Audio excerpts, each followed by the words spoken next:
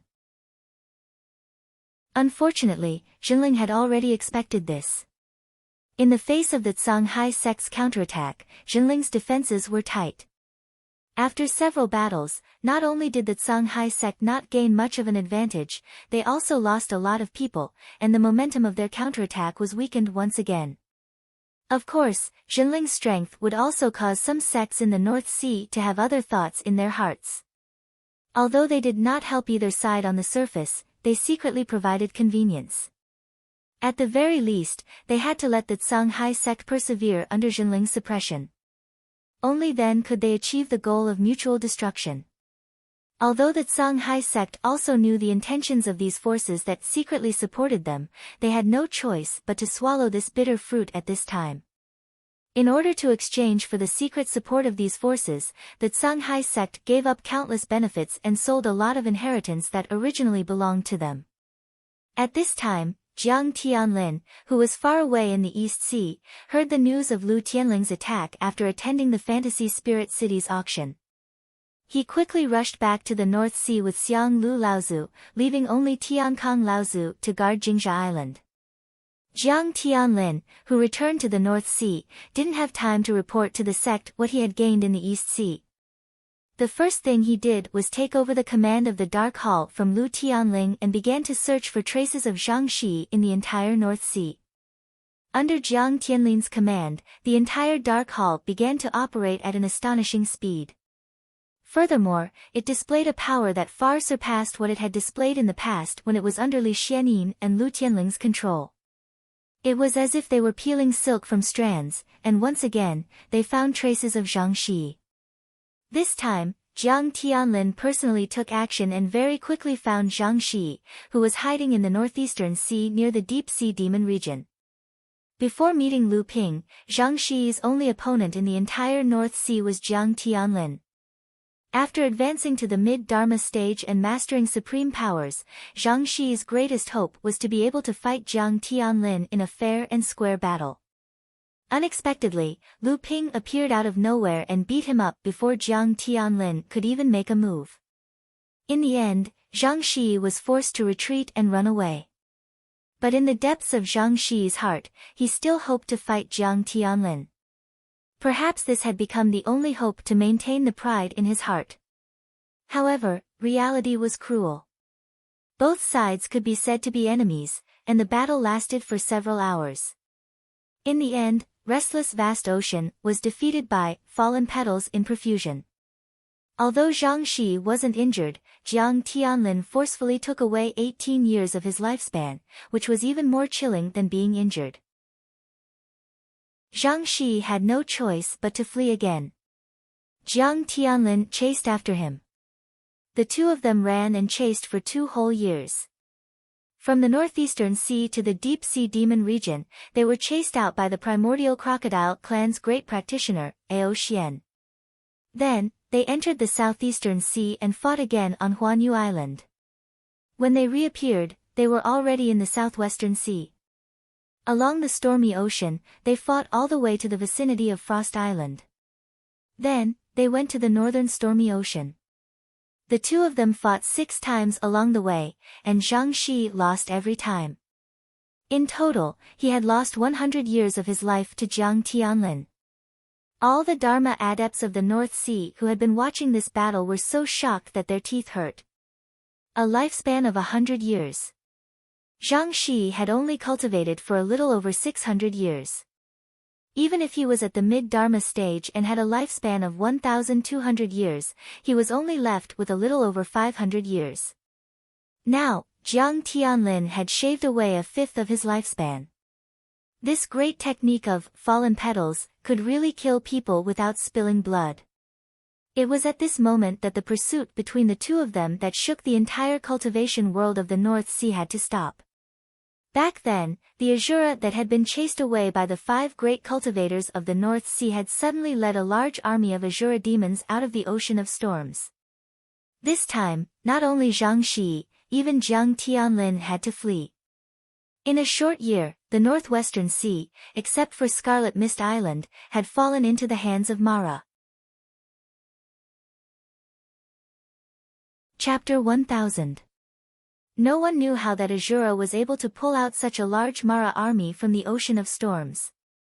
Its strength far exceeded that of the Battle of Frost Island. Under the strong appeals of the various sects in the North Sea, Jinling finally stopped suppressing the Blue Sea sect. The various sects practitioners entered Scarlet Mist Island and began to join forces to resist the attack of Mara's army on Scarlet Mist Island. And Jiang Tianlin's pursuit of Zhang Shi had to stop first. After all, both the Blue Sea sect and Zhang Shi had paid a huge price this time. However, Jinling's suppression of the Blue Sea sect for 2 years had created unimaginable pressure on the Blue Sea sect. Just as the disaster of Mara swept through the Northwest Sea again, Jinling had just given up on suppressing the Blue Sea sect under the persuasion and pressure of the various sects in the North Sea. Then, another shocking news came from the Blue Sea sect. The East Pole Laozu had fallen under the Second Lightning Tribulation, and the Blue Sea sect's dream of becoming a Dharma adept had finally come to an end. The Blue Sea sect was probably going to fall. This became the voice of almost the entire North Sea sect.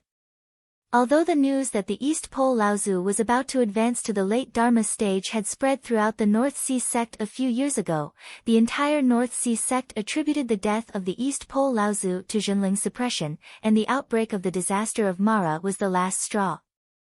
The East Pole Laozu was eager to break through and escape the Blue Sea sect's current predicament, so he had to take a risk. Unfortunately, he failed. The Blue Sea sect undoubtedly placed all their hatred on Jinling, but they had no choice but to hide this seed of hatred deep in their hearts, waiting for the day when it would take root and sprout. It was not that the Blue Sea sect did not want to hide the news of the fall of the East Pole Laozu, but in the end, it failed. Just as the entire North Sea was concentrating on Mara's invasion on Scarlet Mist Island, Jiang Tianlin Laozu's communication jade slip brought Lu Ping a surprising piece of news: Zhang Shi had actually gone to the East Sea. Because Jinling had the widest sphere of influence on the entire Scarlet Mist Island, Jinling's task of defending against Mara's invasion was the most important. With the Celestial Laozu in charge of the sect and the head Lu Tianling in control of the overall situation, Jiang Tianlin Laozu was the best candidate to take charge of the defense of Scarlet Mist Island. He could no longer take care of his own personal affairs. At this time, Jiang Tianlin could only hope that Lu Ping could continue to pursue Zhang Shi on his behalf. Slowly, Lu Ping also began to understand the meaning of Jiang Tianlin's move. He wanted to cut the weeds and eliminate the roots. With the fall of the East Pole, no one in the Blue Sea sect would be able to reach the late Dharma stage in the next 100 or 200 years, and among the second-generation disciples of the Blue Sea sect, only Zhang Shi had the qualifications and hoped to replace the East Pole Laozu. It could be said that the future of the entire Blue Sea sect could only be supported by Zhang Shi. Jinling naturally saw Zhang Shi's role, and the Blue Sea sect also knew that under such circumstances, Jinling would definitely choose the opportunity to get rid of Zhang Shi. Therefore, when the disaster of Mara broke out and the cultivators of the various sects were mobilizing their troops, the Blue Sea sect let Zhang Shi take the opportunity to leave the North Sea. At least he could leave a spark for the future rise of the Blue Sea sect. But all of this did not escape Jiang Tianlin's calculations. When Zhang Shi had just made his move to the East Sea, Jiang Tianlin had already received the news and sent the news to Lu Ping. His purpose was very clear. He hoped that Lu Ping would continue to go to the East Sea to kill Zhang Shi. Seeing the change in Lu Ping's expression, sixth brother Lei smiled and asked, "What kind of trouble did you encounter that could make you, Lu Tianping Laozu, so troubled?" "I'm afraid it must be something earth-shattering, right?" Lu Ping smiled and said, "I'm afraid Huangli Island will need Brother Lei to hold the fort again." Sixth brother Lei had just condensed his Dharma power, so he still needed time to consolidate his cultivation. Therefore, Lu Ping did not stay in the secret room for too long. After leaving the secret room, the entire Huangli Island suddenly shook. Lu Ping was slightly startled. When he spread out his divine telekinesis, he heard Lu Qiner's clear and melodious chirp with a trace of joy. Lu Ping's heart moved, and he appeared in a call behind the cave residence. As Huangli Island expanded, the terrain of Huangli Island also changed. Lu Ping's cave residence was located in the center of the entire island. The fiery light that soared into the sky flashed from the mountain valley, almost illuminating the entire sky in crimson red. A huge cyan yuan was hovering excitedly above the mountain valley, shuttling through the fiery light from time to time, as if it was bathing in fire. When Lu Ping arrived, Lu Qiner finally descended from the sky and said excitedly, "Big brother, look. This is the fire vein that I stimulated and nurtured." The call was the exit of the fire vein, and the tumbling magma was like boiling water. This was actually a small-scale fire vein. Lu Ping looked at Lu Qiner with a surprised expression and said, "Qiner, didn't you say that the fire spirit pearl was just a miniature spirit pearl? It was already good enough to nurture a miniature fire vein. How did it turn out to be a small-scale fire vein? From the looks of it, the quality of the fire vein is rather good. The fire is extremely pure." Lu Qiner said embarrassedly, "Qiner has mistaken. After all, the fire spirit pearl is even rarer than the spirit amassing pearl. Qiner only described it in my inherited memories. However, without our phoenix race's bloodline inheritance secret art, it wouldn't be easy to nurture this fire vein." Lu Ping knew that Lu Qiner was speaking the truth. The fire phoenix race was publicly acknowledged as the elves of fire in the cultivation world. Although Lu Qiner didn't have a pure fire phoenix bloodline, her cultivation might not be inferior to the direct descendants of the fire phoenix race. Lu Ping thought for a moment and said, "Qiner, I might be going to the East Sea soon. Do you want to follow me?" Lu Qiner looked at the fire vein in the middle of the kernel. This was the new home that she had painstakingly built for herself. For this, she had pursued Dabao on Huangli Island for an entire year. Only then did she obtain enough treasures to execute the fire phoenix's secret art and nurture the fire spirit pearl into a fire vein. However, Lu Qiner also knew that Lu Ping might bring her to the fire phoenix race on this trip to the North Sea. This was an opportunity for her, and it was related to the growth of her cultivation. Lu Qiner naturally didn't want to miss it. "Wherever Big Brother goes, I will go." Lu Ping smiled and said, "You stay here for a period of time first. There's no hurry to go now."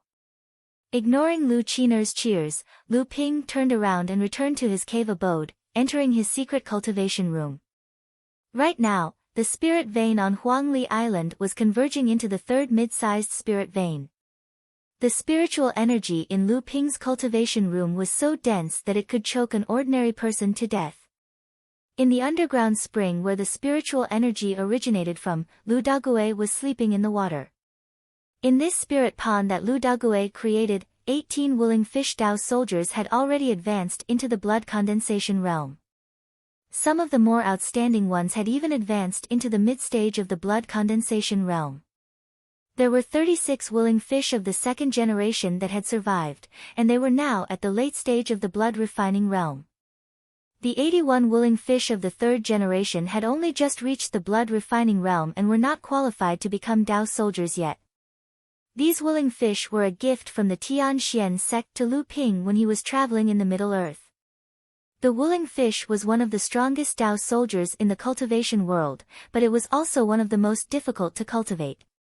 After decades of cultivation, even though Lu Ping was rich, he only managed to cultivate 3 generations of willing fish, and there were only slightly more than 100 of them. Most of the time, these Dao soldiers were taken care of by Lu Dague. Lu Ping took out a water bowl and sucked it towards the pond. Lu Dague, the willing fish, and the spiritual water in the pond were all sucked into the water bowl by Lu Ping. The spring gurgled and the water began to fill up the entire pond again. After leaving the cave abode, Lu Ping once again summoned all his disciples. Looking at the disciples below him, Lu Ping said, I will be going on a long journey in the near future. This time, it will take at least 3 to 5 years, and at most, it will take several decades. All of you must be careful and diligent. Don't let your cultivation fall behind. The disciples all bowed their heads in agreement. The eldest disciple, Wang Xuanqi, said, I wonder where Master will be going. We brothers and sisters can accompany you. Lu Ping shook his head and said, This time, I will be going to the Eastern Sea first. I don't know where I will be going after this. As the eldest disciple of the Hearing Surf Manor, you need to take care of the affairs on Huangli Island on my behalf. The cultivation of you brothers and sisters is still too weak. You will only be a burden if you go. Lu Ping ignored the embarrassment on the disciples' faces and said, The Northern Sea is currently in troubled times. It is not good for all of you to cultivate diligently. You need to go out often to gain experience. Although it is dangerous, it will be of great benefit to your future cultivation. The disciples all listened attentively. A satisfied smile appeared on Lu Ping's face and he continued, Master has a few treasures here that I don't normally use. Today, I will give them all to you. However, don't blindly rely on the power of these treasures to bully others. You must know that your own cultivation is the foundation. Without a deep cultivation, even if you have a treasure, you will only be able to display some of its power. When the disciples heard that Lu Ping wanted to divide the treasures, their faces lit up with joy. Lu Ping's face sank and he gave them another lecture before handing over a spirit sealing box and the water bowl containing the willing fish to Wang Xuanqi. He said, Xuanqi, you are my eldest disciple. Currently, your cultivation is at the 3rd layer of core forging. The foundation you have accumulated is enough for you to step into the mid-core forging stage. However, the spirit sealing box I am giving you contains a low-grade heaven gold stone. Seeing the awkward expression on Wang Xuanqi's face, Lu Ping smiled and said, Of course, I'm not asking you to use a heaven-grade origin treasure on your first try. Instead, I hope that you can use this heaven-grade origin treasure on your second try and break through to the late core forging realm. Hearing this, Wang Xuanqi heaved a sigh of relief and said, I will definitely not disappoint you, Master. Ordinary practitioners who could refine a low-grade heaven gold stone for the 3rd time would already be considered a reserve Dharma adept of the sect. Who knew how much effort the sect would put in to cultivate them? However, Lu Ping wanted Wang Xuanqi to use a heaven gold stone for his second attempt. It was obvious that Lu Ping wanted Wang Xuanqi to be nurtured like a disciple of a large, established sect, or even one of the 6 holy lands. Chapter 1001. Lu Ping did not directly prepare the spiritual items for Wang Xuanqi to advance to the mid-stage core forging realm. He hoped that they could obtain it through their own efforts and not blindly rely on Master's help. At the same time, he placed the heavenly gold stone far in front of him to encourage his disciples. Lu Ping handed the water bowl to Wang Xuanqi and said, This willing fish is a Dao weapon that Master specially prepared for Huangli Island. It's just that this Dao weapon has not been fully formed yet. Master has no time to spare, so I will temporarily leave this Dao weapon in your care. After handing the heavenly gold stone and willing fish to Wang Xuanqi, Lu Ping looked at Tian Xianyue and said, I heard that you have made great progress in the Yingshan Immortal Academy. You have already mastered mid-stage core forging realm pills and are now refining late-stage core forging realm pills. Tian Xianyue said, It's all thanks to Master's guidance and cultivation. Disciple has concentrated on studying Master's pill refinement techniques to achieve this. Lu Ping nodded and said, I have passed on all my pill refinement techniques to you. However, Master still has 2 great pill refinement techniques.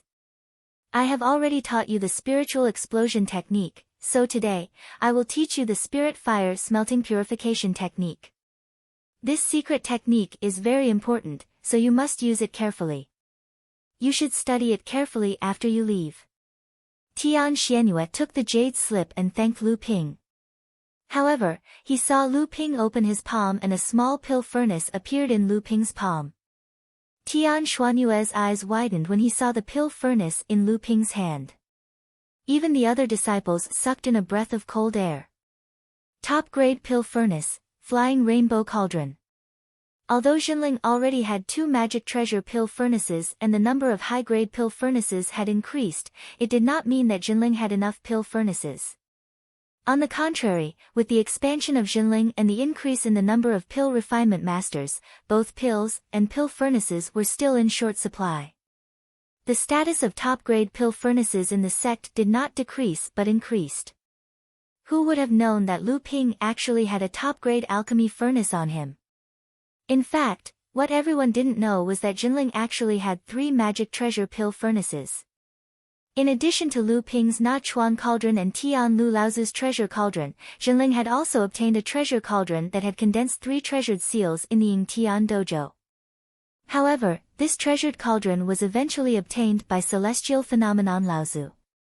Even Lu Ping had no idea what Celestial Phenomenon Laozu used it for. Lu Ping noticed the expressions on the disciples' faces. He smiled faintly and said to Tian Xianyue, although I prepared this soaring rainbow cauldron for you, it won't be easy for you to obtain it. I will leave this cauldron in fellow Taoist lady's hands. If you can't concoct a late core forging medicinal pellet that satisfies him, you won't be able to obtain it.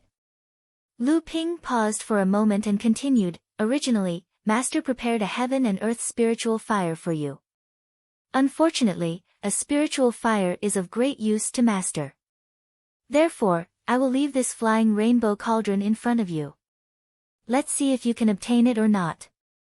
Lu Ping looked at his third direct disciple, Du Jialua. Then, he took out a jade slip and a jade pendant from his storage artifact and said, this jade slip is the cultivation method for the 5th Earth True Body that I obtained from martial uncle Tian Kong. The 5th Earth True Body is the divine ability that martial uncle Tian Kong is proud of. It is a set of earth attribute spells that can be cultivated to the supreme divine ability level. Currently, martial uncle Tian Kong is only 1 step away from being able to cultivate it to the supreme divine ability level.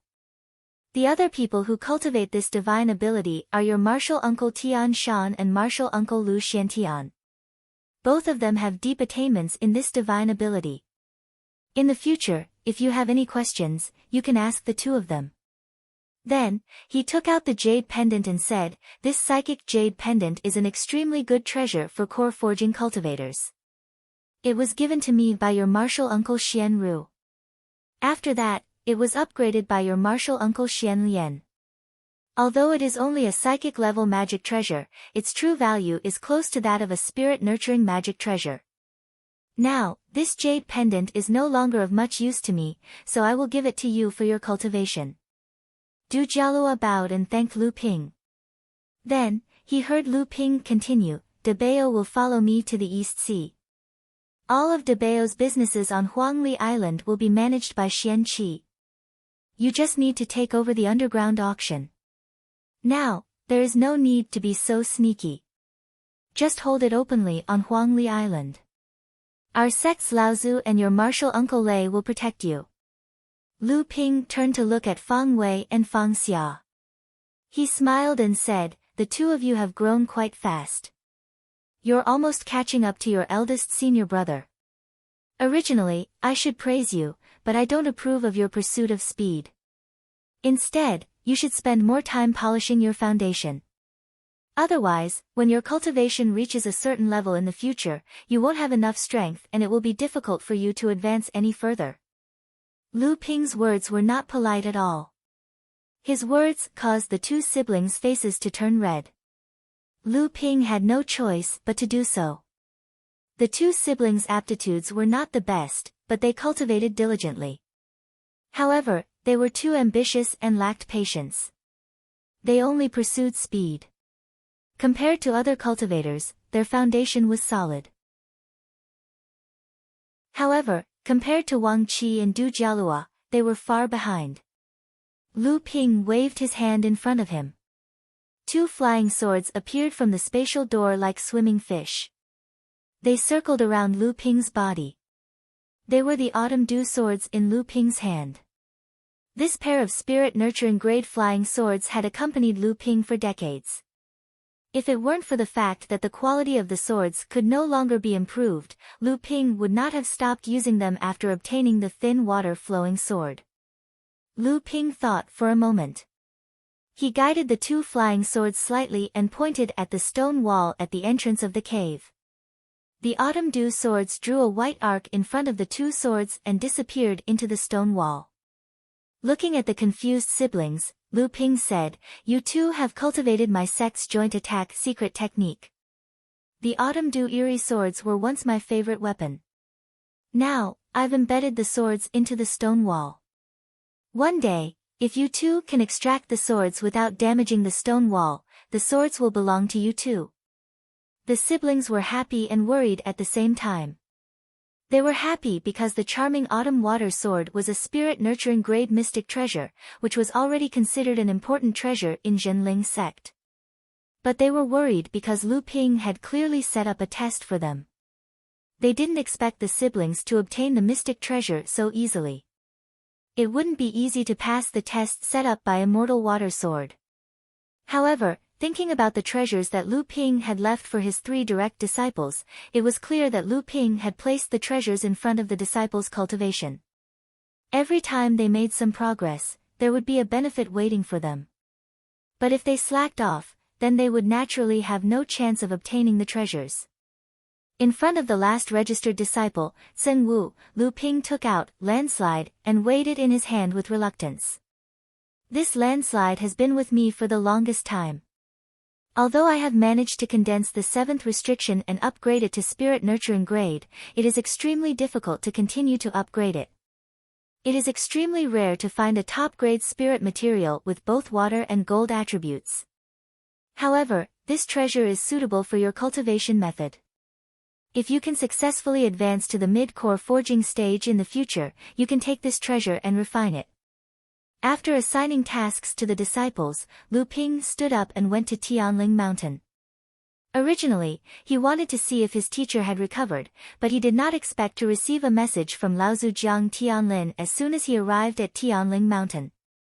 He asked if Lu Ping had already set off for the Eastern Sea, and if he had not, he would immediately head to Scarlet Mist Island. Lu Ping was bewildered, but he did not hesitate at all. He turned around and walked toward the teleportation formation in front of the Heaven's Spirit Hall. With a flash of white light, Lu Ping reappeared on Scarlet Mist Island that was shrouded in red mist. Currently, Tian Lin, Xiang Lu, Tian Cheng, Tian Qin, and Tian Shan had gathered on Scarlet Mist Island. Other than Tianling Mountain, it could be said that Zhenling was the most impregnable place. As soon as Lu Ping emerged from the teleportation formation in front of a mountain, he just happened to see a group of Mara charging toward where Zhenling was stationed. The Zhenling cultivators on Scarlet Mist Island all rose into the air and began to activate the protective formation along the coast in preparation to defend against the Mara's charge. However, this group of Maras was not particularly strong, but they were extremely fast. It seemed that they wanted to charge into Scarlet Mist Island before the protective formation was completely activated. The cultivators in Zhenling cried out in alarm. As soon as the protective formation was activated, it had yet to unleash its full power. However, over 10 large Maras had already arrived. The various magic treasures on their bodies all shot toward the cultivators in Zhenling. Just as Lu Ping's soul sense charged toward the group of Maras, a soul sense hidden in the air also charged toward Lu Ping's soul like a hungry wolf. The blood demon's soul-devouring ability? Lu Ping sneered. His divine sense suddenly ignited with oily green flames of nothingness that could only be seen by divine sense. The hidden blood demon sensed something amiss and wanted to retreat. However, how could Lu Ping let this opportunity slip away? His divine sense abruptly charged forward and a shrill roar suddenly rang out from the void several li away. Next, a blood-red figure flashed across the horizon before disappearing. Lu Ping did not care about it. He knew that every time Mara attacked, there would be a bloody Mara hiding in the void. His appearance would surely attract the attention of the bloody Mara that was lingering outside Scarlet Mist Island. Although Lu Ping would not attack the ordinary Mara, he did not mind making the bloody Mara that was hiding suffer. Just as the blood demon was defeated and fled, Lu Ping's divine sense immediately sensed that two bloody Mara-level divine senses were once again paying attention to him. However, this time, the other party was clearly more cautious. They were only monitoring him to see if he would attack the ordinary Mara that was attacking Scarlet Mist Island. Naturally, Lu Ping would not break the unwritten rule between the cultivation world and Mara. However, just because he did not attack, it did not mean that Lu Ping would not interfere. A young man, who was slightly shorter than Lu Ping but several times more muscular than Lu Ping, walked out from behind Lu Ping with a bronze bell in his hand. Chapter 1002. Although De Bao still had the face of a young man, the two small tufts of mustache below his nose made him look a little more mature. In addition, he had managed the Huangli Island auction house and other businesses over the past few years, causing De Bao to look a little more mature. De Bao held a copper bell in his hand, walked a few steps towards the battle on the sea, and then suddenly hit the big bell in his hand. Duong! A ripple visible to the naked eye extended in the void, and in a moment, it had spread to the battle between the Jinling cultivators and Mara cultivators. The Jinling cultivators only felt pain in their eardrums, followed by dizziness, and immediately woke up. On the other hand, the Mara cultivators on the opposite side covered their ears and cried out in pain. Many of the weaker Mara cultivators were dispersed by the sound of the bell, and fell from the sky one after another. They were surrounded and killed by the Jinling cultivators who woke up before them. In just a moment, the situation of the whole battle suddenly reversed. A large number of Mara fell, and the remaining big Mara cultivators with deeper cultivation were mostly able to resist the sound of the bell. Although they were dazed for a moment, they quickly recovered. Even so, because a large number of Mara cultivators with weaker cultivation were killed, the Jinling cultivators had a numerical advantage against the remaining big Mara cultivators. They quickly gained the upper hand on the battlefield. After killing 3 or 4 big Mara cultivators in a row, the remaining Mara cultivators could no longer resist the pressure of Jinling cultivators, and they all fled to the sea. When the Jinling cultivators returned to Scarlet Mist Island, Lu Ping had already arrived at the temporary cave residence that Jiang Tianlin and Laozu had opened on Scarlet Mist Island. "You got the method to refine the Shanghai bell?" When Jiang Tianlin and Laozu saw Lu Ping asking, Xiang Lu and Laozu also looked at the copper bell in Lu Ping's hand in surprise. It was obviously a newly upgraded spiritual magic treasure. Lu Ping was not surprised at all. He handed the copper bell to Jiang Tianlin and said, "Yes, I found a jade slip in the Shanghai relic.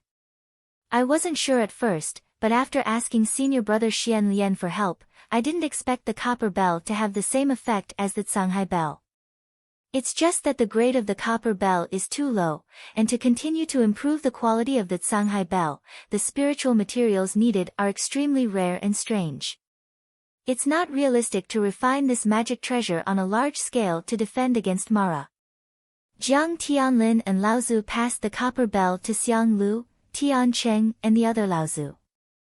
Finally, they returned the copper bell to Lu Ping. Jiang Tianlin and Laozu said, "So Xian Lian has already mastered the method to refine the Shanghai bell?" Lu Ping nodded and asked, "Uncle, why did you call me here this time?" Jiang Tianlin and Laozu asked in a deep voice, "Do you know about the AI Clan Island?" Lu Ping shook his head in surprise and said, "I don't know. Isn't the AI Clan Island one of the small forces in the North Sea? It's said that it has a close relationship with Tianyue sect. Did something happen?" Tianqin Laozu interrupted, "Just yesterday, the entire AI Clan Island was slaughtered by the Crystal Palace and Xianling sect. Hundreds of cultivators on the AI Clan Island, including the Dharma idol Laozu, were all killed. It's said that only the daughter of the AI Clan head, AI Shuyao, was rescued by a mysterious female cultivator." Lu Ping was shocked speechless.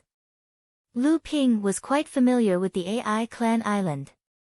He was friends with the AI clan's third-generation disciple, AI Butao, and the cross-dressing AI Shu Yao. After a while, Lu Ping asked, why? After all, the AI clan of the North Sea was a family with a high status. Although the Crystal Palace and Xianling sect were powerful, they couldn't exterminate the whole clan for no reason. They had to at least come up with a dignified reason to convince people. Moreover, the AI clan was backed by the Tianyue sect of the Central Plains. Jiang Tianlin smiled bitterly and said, they colluded with the demon race and acted as a middleman for the East Sea enemies of Tianyue sect and the Crystal Palace, the Green Sea Snakes. On the day of the extermination, both the Tianyue sect and the snake demon race were present. This time, even the Tianyue sect was involved. Although the few snake demons that died were not green sea snakes, according to Wu Shihuan, who participated in the extermination of the AI clan island, the mysterious female cultivator who rescued AI Shu Yao was Chu Hailan, a Dharma adept from the fire snake race of the green sea snakes. Chu Hailan. Lu Ping was surprised when he heard this. How can it be him? How could Wu Shihuan be so sure? Jiang Tianlin and the other Laozu saw Lu Ping's reaction and looked at each other. Lu Ping was shocked and said, why? Is Chu Hailan on Scarlet Mist Island now? Tian Shan Laozu said unhappily, this woman came to the island and ran amok. Several disciples of our sect were injured by her. Moreover, this woman is very powerful. In the end, Senior Jiang had to step in to defeat her. However, this woman did not go far. Instead, she said that she wanted to see you. Otherwise, those disciples who were poisoned would not be able to keep their lives. After saying that, Guo Tianshan couldn't help but complain, how do you know this woman? She is an authentic descendant of the Green Sea Snakes. If the Crystal Palace knew that our sect has dealings with the Green Sea Snakes, I'm afraid there will be big trouble. Hearing that several disciples of his sect were injured by Chu Hailan, Lu Ping's face suddenly became gloomy.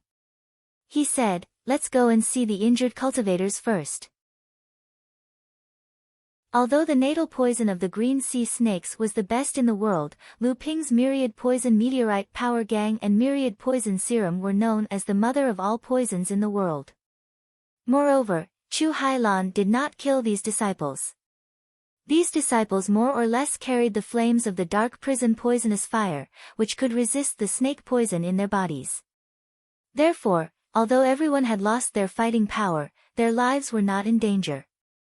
Although Mei Tianqin had developed an elixir that could prevent the fire poison from eroding, this elixir could only last for a period of time. In the process of refining this elixir, a lot of spiritual herbs would inevitably be consumed. Therefore, it was not as convenient as the dark prison poisonous fire. Lu Ping easily resolved the snake poison in everyone's body. The disciples thanked him one after another, which made Lu Ping's prestige rise to a higher level. On the outermost volcano of Jinling's sphere of influence on Scarlet Mist Island, Lu Ping suddenly appeared and looked at the layers of ripples in the magma crater. Come out. Lu Ping said coldly. Hee, you're finally here. I've been waiting for you for a long time. Chu Hailan's seductive voice suddenly came from the tumbling magma. A stream of magma soared into the sky and rushed towards Lu Ping's face. Lu Ping's expression remained unchanged. The magma had already cooled down before it reached Lu Ping. It turned into volcanic ash and rustled down. From beginning to end, Lu Ping did not make a move. A hundreds of feet long fiery serpent soared out of the magma, its crimson scales sparkling under the sunlight, looking like rubies embedded in its body.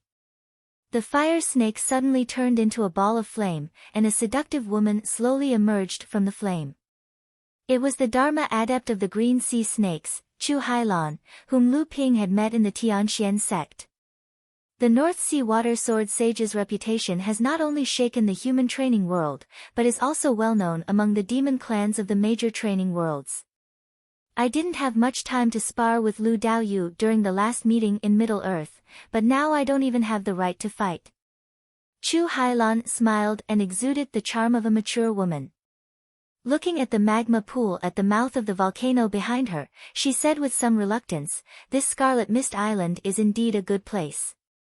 Bathing in it makes one's entire body feel refreshed.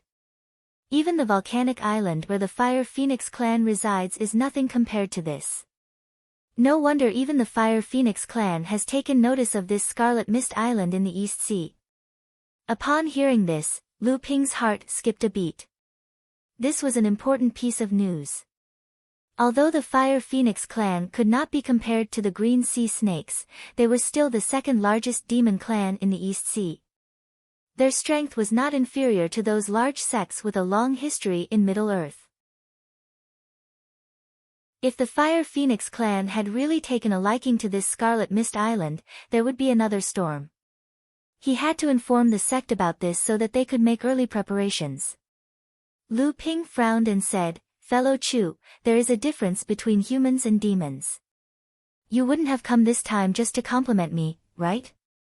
Seeing the impatient look on Lu Ping's face, Chu Hailan no longer teased him. Her expression became serious, and her seductive charm was swept away. Instead, she had a dignified and graceful aura. She said, "This time, I need Lu Daoyu's help. Now that the road to the East Sea has been blocked by the Crystal Palace and Xianling sect, all the sects in the North Sea will not provoke the Crystal Palace. If AI clan's little sister and I want to return to the East Sea, we can only ask for help from Lu Daoyu." Lu Ping sneered and said, "What a joke.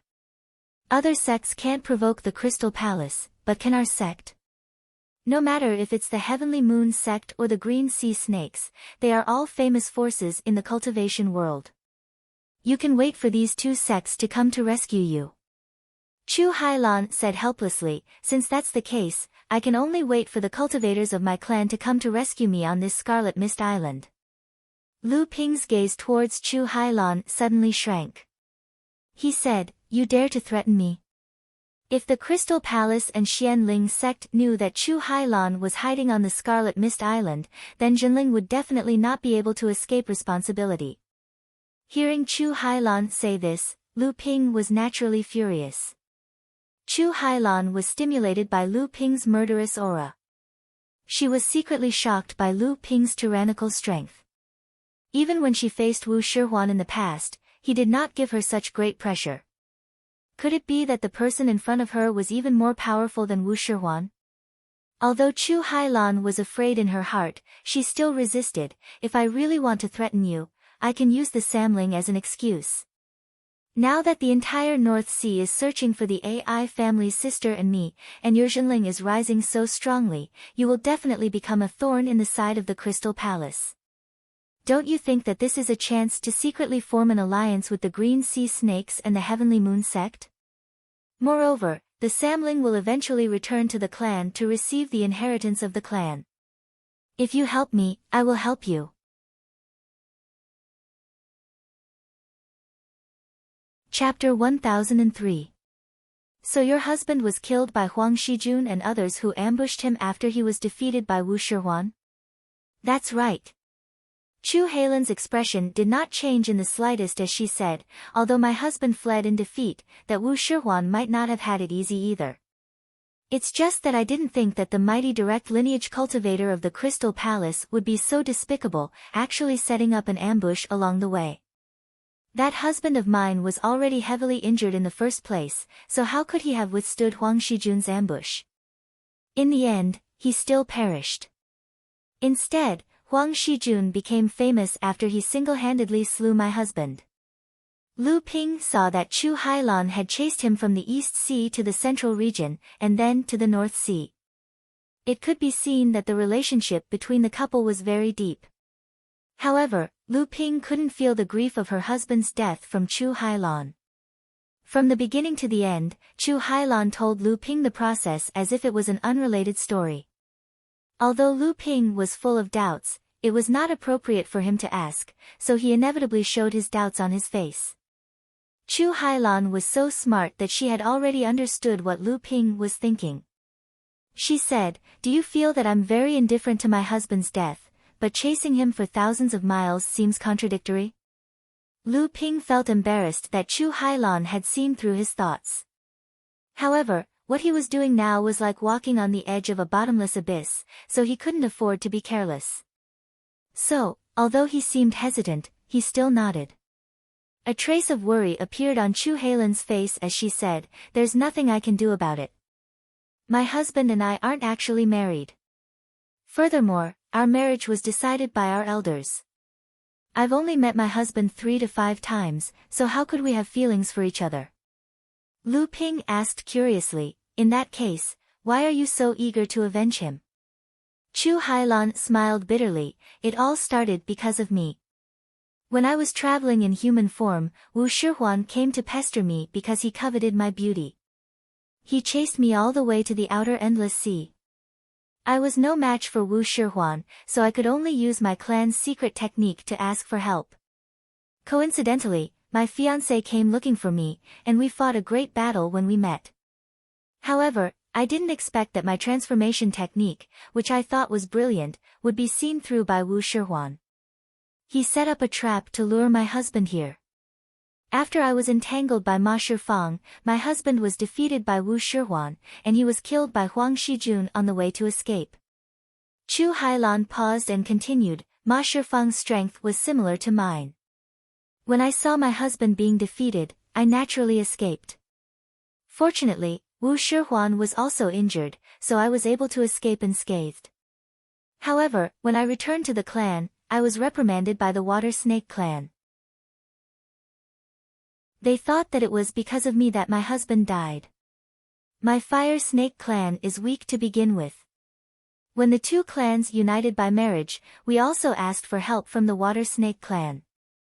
Now, things have backfired. I can only use the excuse of avenging my husband to travel for many years in order to avoid the disputes within the clan."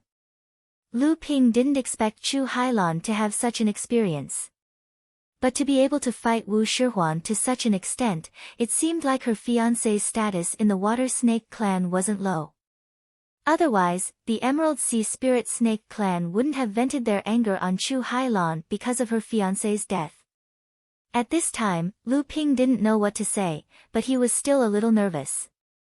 With Chu Hailan's current situation among the Green Sea Snakes, would she still be able to help Samling obtain the inheritance? Chu Hailan seemed to be able to understand Lu Ping's thoughts. Seeing that Lu Ping didn't speak, she quickly guessed his thoughts again. She asked, "Are you worried about Samling's inheritance?" Lu Ping was a little vulnerable to this woman's intuition, so he could only nod and admit it. Chu Hailan smiled and said, "With the qualifications and strength of these 3 little guys, you should not be worried about whether they can accept the inheritance, but whether you can bring them out after accepting the inheritance." Lu Ping heard the meaning in Chu Hailan's heart and said in surprise, "Is there really a way?" Chu Hailan nodded and said, "This is also what I admire about you. Samling grew up with you, and you were able to resist the temptation of the Green Sea Snakes. From the beginning to the end, you didn't put any restriction on their divine thoughts, making them your spiritual slaves. Instead, you and Samling are like father and son. This is your biggest opportunity." Lu Ping was delighted and asked quickly, "What do you mean?" "Followers." Chu Hailan explained, "At the time when the 7th ancestor opened the sky, the concept of the human and demon races was extremely vague. The 7th ancestor himself might have been a member of the demon race. Later on, even though there were differences between the two races, the relationship between the two races was still equal. Many of the ancient Almighty people simply abandoned the concept of race. At that time, the Almighty people had many followers.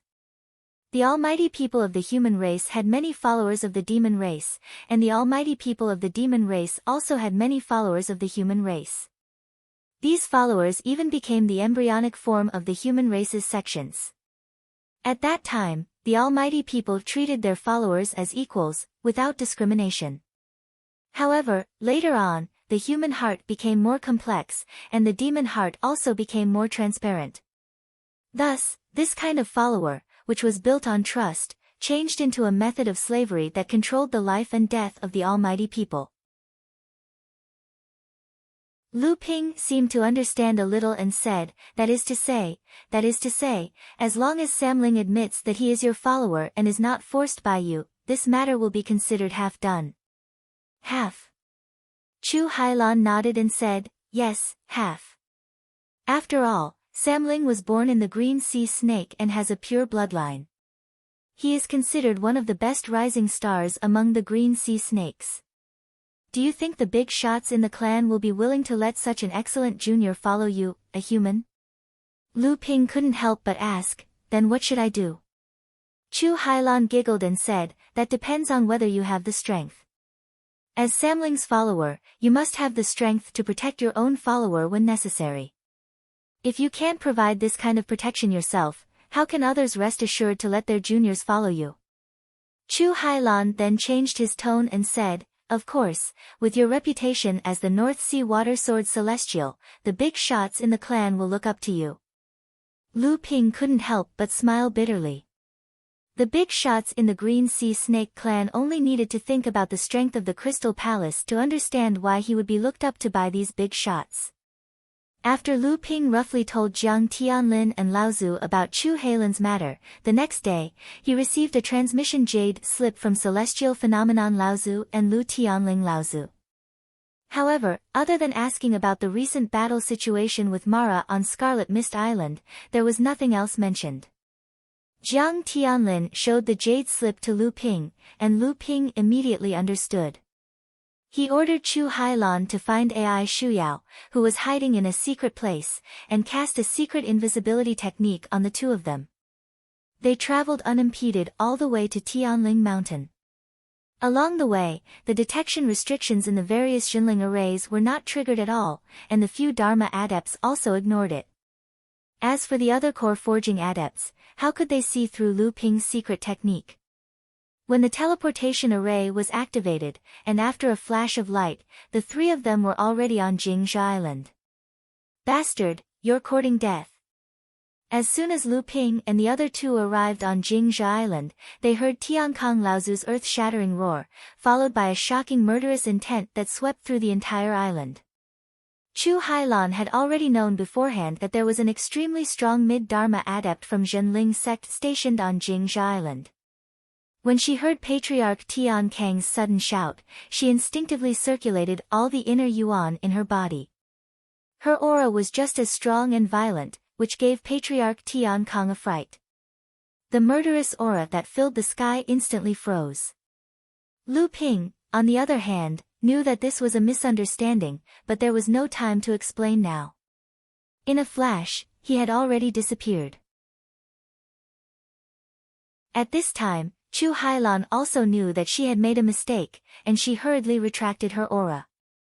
However, her soaring demonic aura could no longer be concealed. Tiankang Laozu, who was originally about to leave the island, turned around and charged towards Chu Hailan. Ji Xianxian stuffed the last top-grade spirit stone into the wooden bird puppet beneath his feet. The wooden bird, which was originally dispirited and unpracticed, glowed brightly. It flapped its wings more nimbly, and its speed instantly doubled. Ji Xuanxuan's heart was bleeding. Ji Xianxian's heart was bleeding. The 3 top-grade spirit stones he had were obtained from Lu Ping after wasting half a kilogram of saliva. He didn't expect that the 3 top-grade spirit stones would be wasted on the short journey from Hearing Waves Island to Jingzhi Island. This was not what made Ji Xuanxuan's heart ache the most. What pained him the most was the wooden bird puppet beneath his feet. It should be known that the wings of this wooden bird puppet were made from the branches and leaves that Ji Xianxian had saved from the gray willow tree when he was creating Lu Ping's avatar. Needless to say, it was impossible for it to escape so far under the pursuit of a blood Shura. However, this puppet had already reached its limit under Ji Xuanxuan's continuous overloading, and was already on the verge of becoming useless. He could only hope that it could persevere until Jingzhi Island. Otherwise, not only would he lose his life, even Soundwaves Island would probably be completely slaughtered. A blood-red light was getting closer and closer behind Ji Xianxian. Ji Xianxian could see the hideous smile on the blood Shura's face hidden in the blood-red light. Ji Xianxian had no choice but to release the last spirit snake puppet on him, hoping that it could buy him some time. Jingzhe Island was only a few hundred kilometers away. Explode!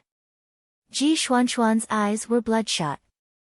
Seeing that the spine of the spirit snake puppet made from a branch of the gray willow tree could not withstand more than 2 or 3 blows from the blood Shura, Ji Xianxian gritted his teeth and detonated the puppet.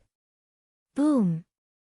The spirit snake puppet exploded, and the spine of the gray willow tree turned into 12 bone spikes that shot towards the blood Shura. Ji Xuanxuan's face paled, and a mouthful of blood sprayed onto the back of the puppet bird beneath his feet. Jingzhe Island was finally close, but before Ji Xianxian could reveal the slightest hint of joy, the blood Shura suddenly broke through the blockade of the 12 bone spikes and chased after Ji Xianxian a few hundred meters away. The primordial spirit treasure in his hand flew out, turning into a flying wheel that slashed towards Ji Xuanxuan's back.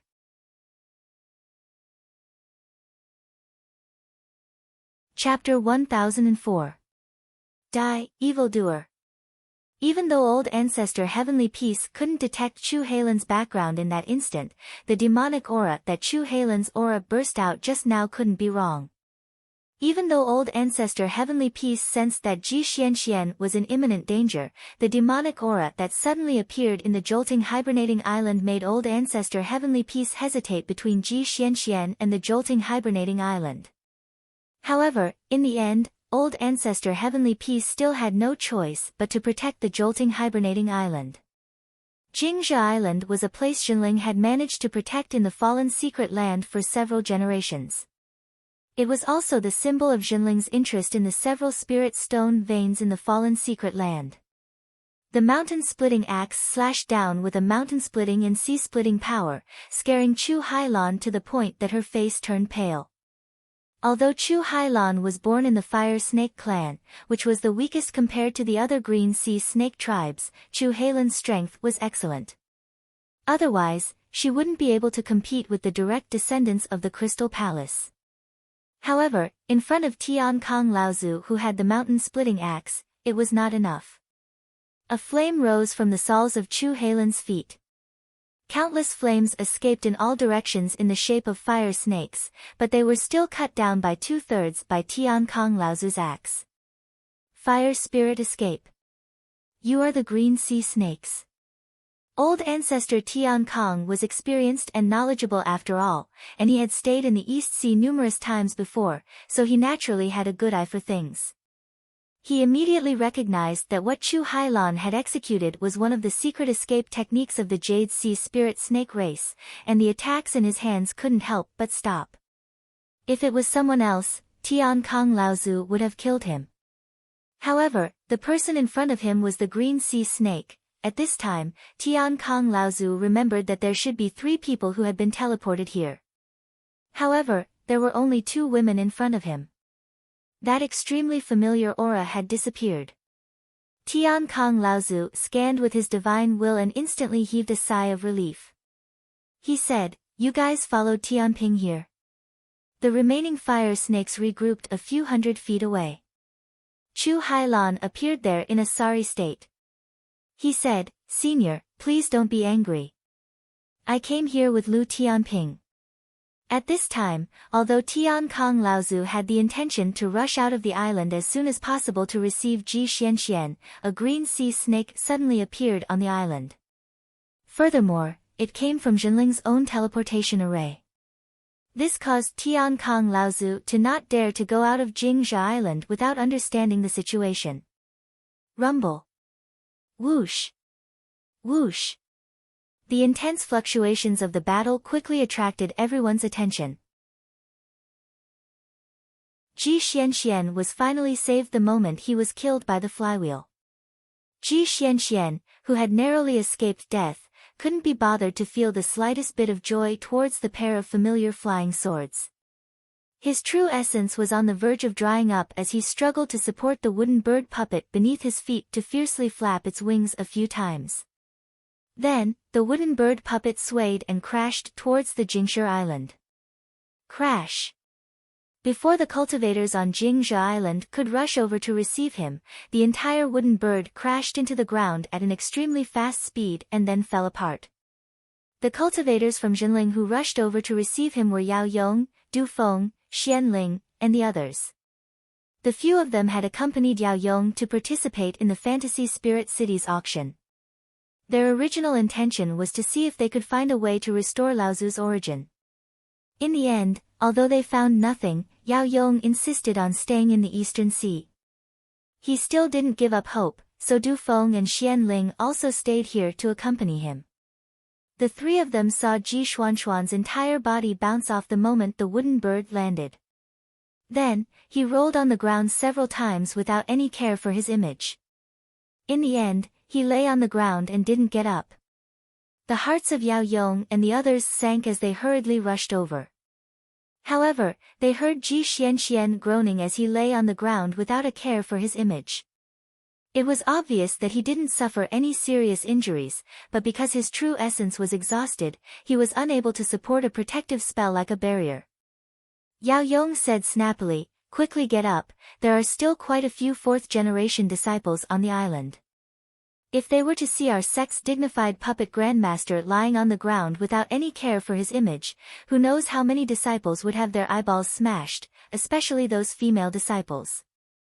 Among the 16 true spirit inheritances, you, Ji Xianxian, are known as the most handsome and outstanding, don't disappoint them." These words were indeed effective. Ji Xianxian couldn't care less about the soreness in his body as he crawled up from the ground. He tidied up his clothes and looked around, only to discover that the startled disciples on the island were all looking up at the battle between Lu Ping and the blood azura that was chasing after him. No one had noticed him. The spirit that Ji Xianxian had just mustered immediately dissipated as he said, "Like I said, there's no place for us to stand out with this guy around. The number one in appearance really can't compare to the number one in strength." Du Feng saw that Ji Xianxian had fled to the jolting hibernation island in such a sorry state. It was obvious that there was an extremely important matter, but this fellow was rambling about without any proper business. Thus, Du Feng said coldly, "Speak." Ji Xianxian was startled by Du Feng's cold shout. Only then did he put away his previous playful expression and said, "The Soundwave Island has been besieged by Mara and is in imminent danger. I originally came here to ask for reinforcements, but it seems that there's no need for that now." As he spoke, Ji Xianxian turned his gaze towards the battle between Lu Ping and the blood azura. Lu Ping's pair of flying swords struck the surface of the flywheel like raindrops. Although the flywheel could display the power of a spiritual treasure in the hands of the blood azura, the combination of the thin water everflow sword could also compete with a spiritual treasure. Moreover, the pair of flying swords were currently in Lu Ping's hands. From the beginning, Lu Ping had used swordsmanship to entangle the blood azura's spiritual treasure. The two flying swords shot out more than 100,000 sword lights. Every 1,296 sword lights condensed into a sword dragon. A total of 100 sword dragons weaved a huge sword net in the sky, trapping the flywheel within. No matter how hard it tried, it was unable to break through the restraints of the sword net. In a moment of desperation, the blood azura wanted to personally tear apart the sword net, but was forced back by the sword chi that shot out from the sword net. Most of the blood azura's abilities were based on the spiritual treasure. Now that the spiritual treasure had been trapped by Lu Ping, the blood azura's own strength was only slightly stronger than an ordinary early Dharma adept. Although Lu Ping had also lost the thin water everflow sword, Lu Ping himself had never admitted that he was a pure swordsman. Lu Ping opened his palm and 5 torrents formed in mid-air, entangling the blood azura. The blood azura obviously did not expect Lu Ping to be able to use such a powerful magical power so casually after using the magical power of the spiritual treasure that could trap it. At this time, it was obvious that it was panicking, but it still rubbed its hands together, and dozens of golden lights shot out in all directions, cutting through the 5 torrents of Lu Ping. However, once Lu Ping used it, it was often endless. The split torrents suddenly split again, and the sky full of drizzle pierced the body of the blood azura. This blood azura was a gold azura, and a copper-colored light shield suddenly appeared all over its body. Although the art of traveling through clouds and summoning rain was a meticulous attack, it could not pierce through this protective light shield. However, what the blood azura did not see was that although the sky full of drizzle could not pierce through its protective spell, when the drizzle fell at its feet, it slowly formed a pool of water. At this time, the blood shura was already a little frightened. It had fought with human Dharma adepts several times, but when it came to early Dharma adepts, it was always successful. Even when it came to mid-Dharma adepts that were difficult to deal with, it was able to escape unscathed. But at this time, the person in front of it, just how many kinds of natural great magical power had he used? The blood azura was a little scared. An instinct made it realize that at this time, it seemed to have fallen into the trap of the person in front of it. When it looked down in a daze, it suddenly saw that the water under its feet did not fall because it was in midair. Instead, it accumulated more and more, forming a small lake in the sky. The danger in the blood azura's heart became more and more critical. Rays of Gung-Jin essence dispersed from its body, and the flying wolf trapped in the sword net suddenly shook violently. It attacked in all directions in the sword net, smashing 4 or 5 sword dragons in a row and almost breaking out of the sword net. However, it was a little too late. Lu Ping raised both palms, and the lake in the sky suddenly rose up with a monstrous wave, crashing down on the blood azura's head with the force of a mountain. Blue Wave's technique. The blood azura dispelled its own Gung-Jin essence as if it did not care for its life, trying to split the huge wave in front of it. However, it did not see Lu Ping behind the huge wave. His hands formed a few more spells, and then suddenly pushed. The originally monstrous wave suddenly rose by 30 feet, and the power contained in it was even greater. Pushing Wave's technique. It was a great spell recorded in the Art of Vast Sea. Although Lu Ping had refined a great spell talisman in the avatar cloud, he couldn't upgrade it into a great spell seed to form his natal great spell. Even so, the power of this auxiliary remarkable power was still not to be underestimated. The blood azura could no longer resist the power contained in the huge wave. Its whole body was slapped away by the huge wave, and the Gung-Jin shield on its body was also smashed into pieces. Die! There was a sudden shout. The blood azura who was slapped away did not have time to struggle to get up, and saw a huge light of the axe coming straight down from the sky. The blood azura only had time to let out a miserable howl, and then it stopped abruptly. The mountain-splitting axe came down from above, cutting the blood azura into 2. Tiankong Laozu laughed at Lu Ping and said, "Young Lu, I'm sorry, martial uncle attacked halfway." Lu Ping smiled helplessly, but his expression suddenly changed, and he said, "Run." The flywheel trapped in the sword net by Lu Ping suddenly went berserk, and the flywheel, which was originally a foot in size, was now fluctuating in size, appearing extremely unstable. This was a sign that it was about to explode. Old ancestor Tian Kong cursed loudly. He saw that a companion spirit treasure that was in his hands was going to disappear again, but his feet didn't linger in the slightest. He returned to Jingzha Island like a wisp of smoke. He had to prevent the aftermath of the meteor explosion from hurting the cultivators on the island. Lu Ping was even more depressed.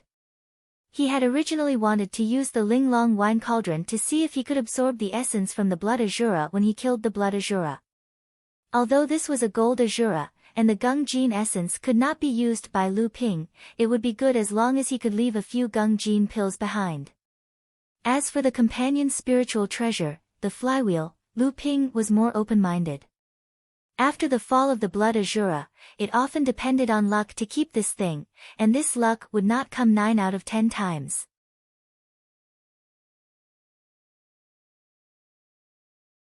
Chapter 1005. The fragments of the exploding flywheel danced in all directions. However, in front of Lu Ping, who had the cloud sail to protect him, the power of the meteor companion spiritual treasure's meteor explosion was really nothing. Moreover, perhaps because Blood Shura's death was too sudden, the flywheel's meteor explosion was not complete. 3 larger fragments shot out in a row. Lu Ping was quick to react. The hundreds of fleeing sword jiaos circled around and retracted the 3 shards. But in the blink of an eye, more than a dozen sword jiaos were sliced into pieces by the 3 shards. Ling Long spat out a golden pill.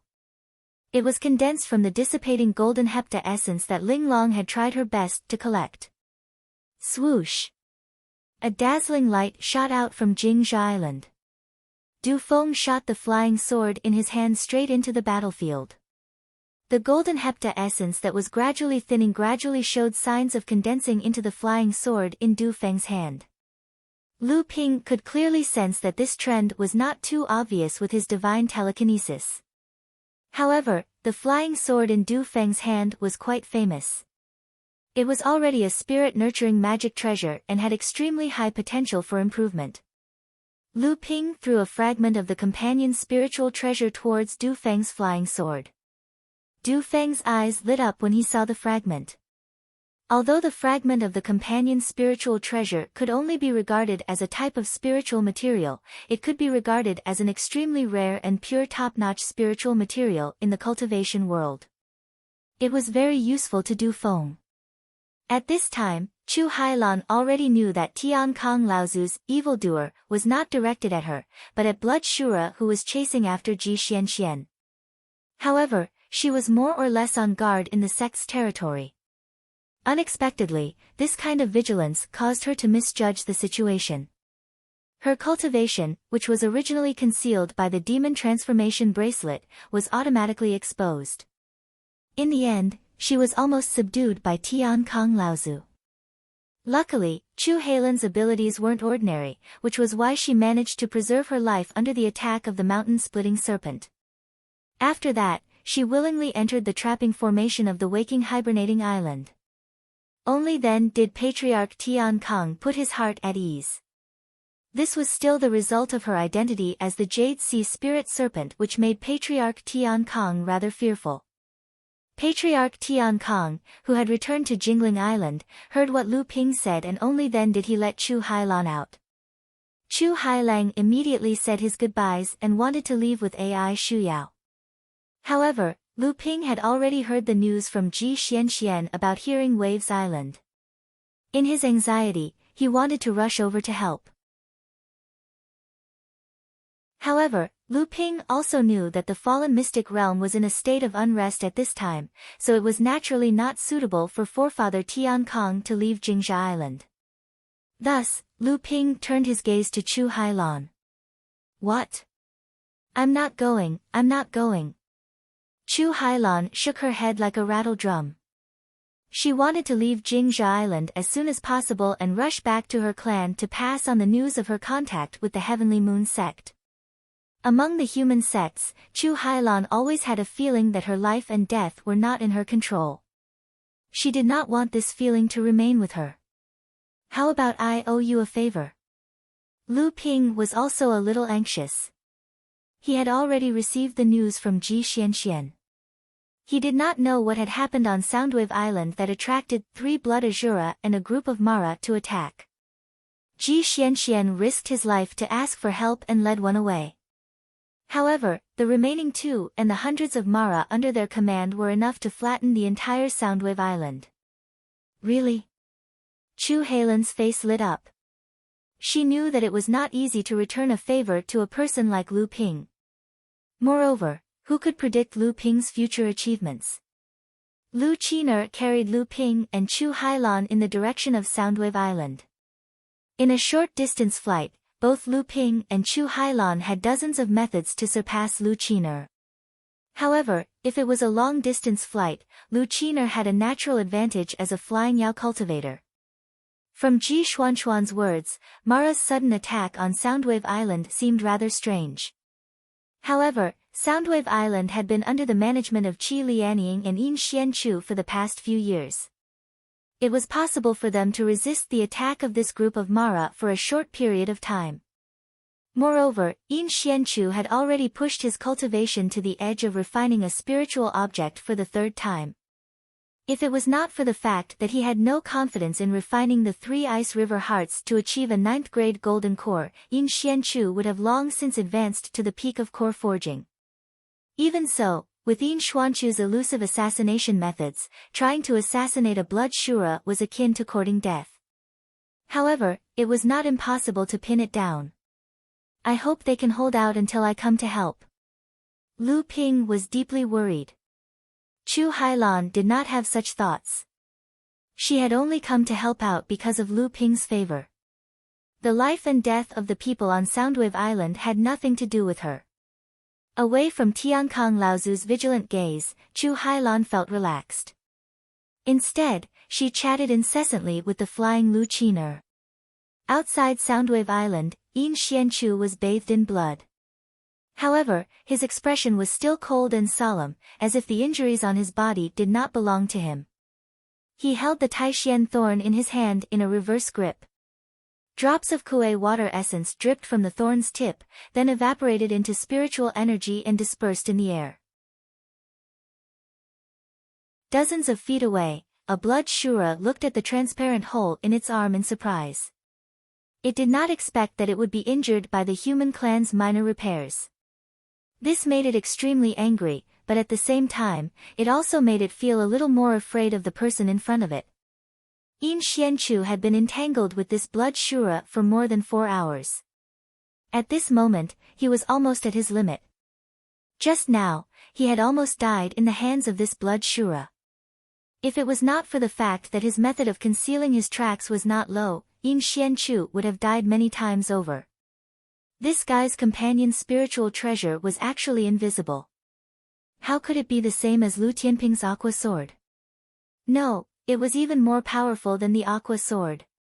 If Yin Xuanchu's attainments in concealment were not low, he would have died many times over. The rumbling from afar made Yin Xianchu feel slightly relieved. At least until now, the other blood Shura had not broken the island's protective formation. Although Qi Lianying's cultivation had just broken through to the 8th layer of the core forging realm, his strength was not weaker than Ji Xuanchuan's. With the island's protective formation and the group of cultivators on the island, they should be able to resist, but they would not be able to hold on for long. Why hasn't that bastard Ji Xianxian returned yet? He couldn't have been killed by that golden Azura on the way, right? If that's the case, then there's no hope for today's battle. When the time comes, I'll just try my best to rescue Qi Lianying, and the others can only fend for themselves. Speaking of which, the relationship between Qi Lianying and Lu Tianping was unclear. Who knew if there would be any disturbances? Moreover, Qi Lianying herself was very strange. Her appearance had been changed, and her memory was also fragmented. However, her cultivation was closely related to Jinling's direct disciple.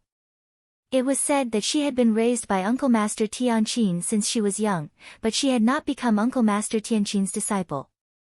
In that case, Uncle Master Tianqin would definitely not break the sex rules and teach her a direct disciple method. Yin Xianchu was suddenly shocked. How could he be distracted at such a moment of life and death? When he looked at the blood Shura in front of him, he saw that the blood Shura was also looking at Yin Xianchu and smiling coldly. The wound on his arm was still dripping with the blood of the blood Shura, but it was no longer the essence of Kuei water, but ordinary water. Not good. Why did this fellow's supernatural power look like the art of deceiving the heavens and sea? Yin Xuanchu's intuition, trained from walking on the edge of life and death, told him that he was now at the moment of life and death. Yin Xianchu turned to the side and blocked with the Taishian thorn in his hand. With a crisp clang, the Taishian thorn that had just been repaired was cut open by the blood Shura's invisible spiritual treasure. Yin Xianchu did not care about the pain. This Taishian thorn was something that Lu Ping had entrusted to him to hand over to Qi Lianying.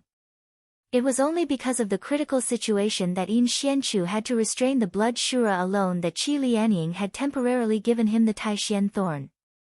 Although Yin Xianchu had blocked the blood Shura's invisible spiritual treasure and tried his best to dodge sideways, a huge force still hit his back without any warning.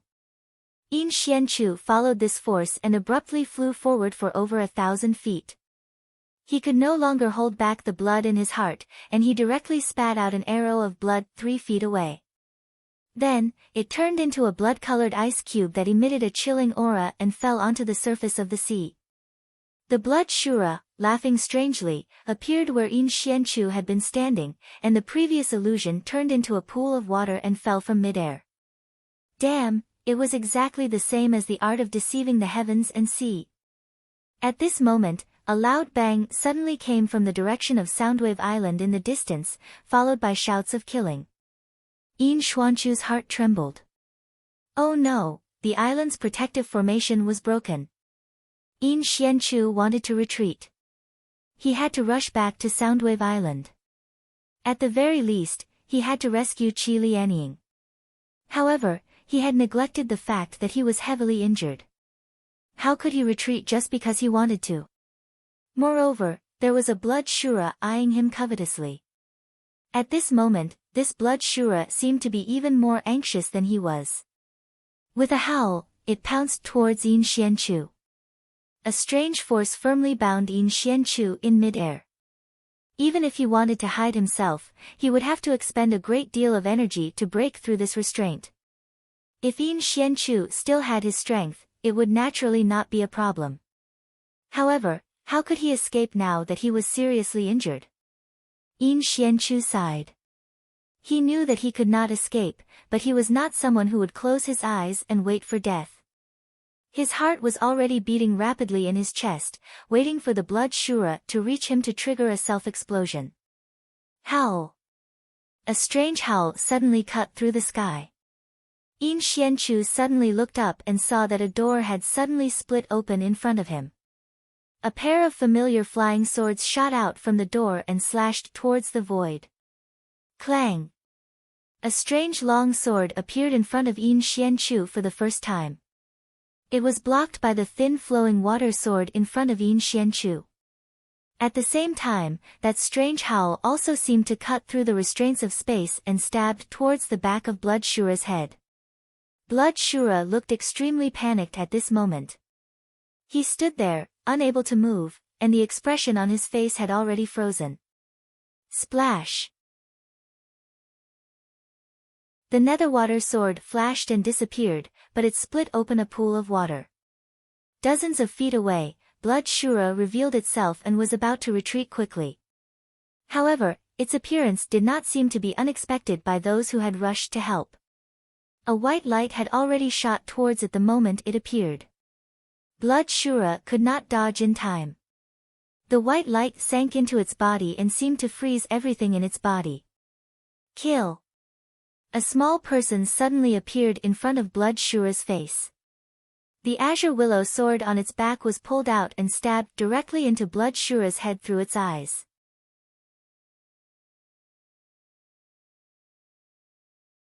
Chapter 1006. Yin Xianchu had narrowly escaped death. The thin water-flowing sword in front of him was shaking its head and wagging its tail, as if it was greeting him. Yin Xianchu spat out a mouthful of blood and looked around, but still did not see Lu Ping appear. He could not help but curse and said, "It's actually teleporting the sword through space. Isn't this a space magic that only mid-Dharma adepts can control?" Immediately after, Yin Xuanchu's gaze turned to the small figure in the distance that was about a foot tall, but looked exactly like Lu Ping. It was Lu Ping's avatar, Lu Xiaoping. Lu Xiaoping obviously understood what Yin Xianchu had said earlier. He made a face at Yin Xianchu and then sheathed the willow sword in his hand into the scabbard on his back. He put his left thumb and index finger in his mouth and whistled loudly. The thin water-flowing sword vibrated and immediately circled around in the direction that Lu Xiaoping's right hand was pointing in. Yin Xuanchu's heart suddenly jumped. Could it be that there was an opponent hiding nearby? But he saw that Lu Xiaoping suddenly jump up, and when he landed, he happened to be standing on the thin water-flowing sword. At this moment, the two swords formed a pincer attack from both sides.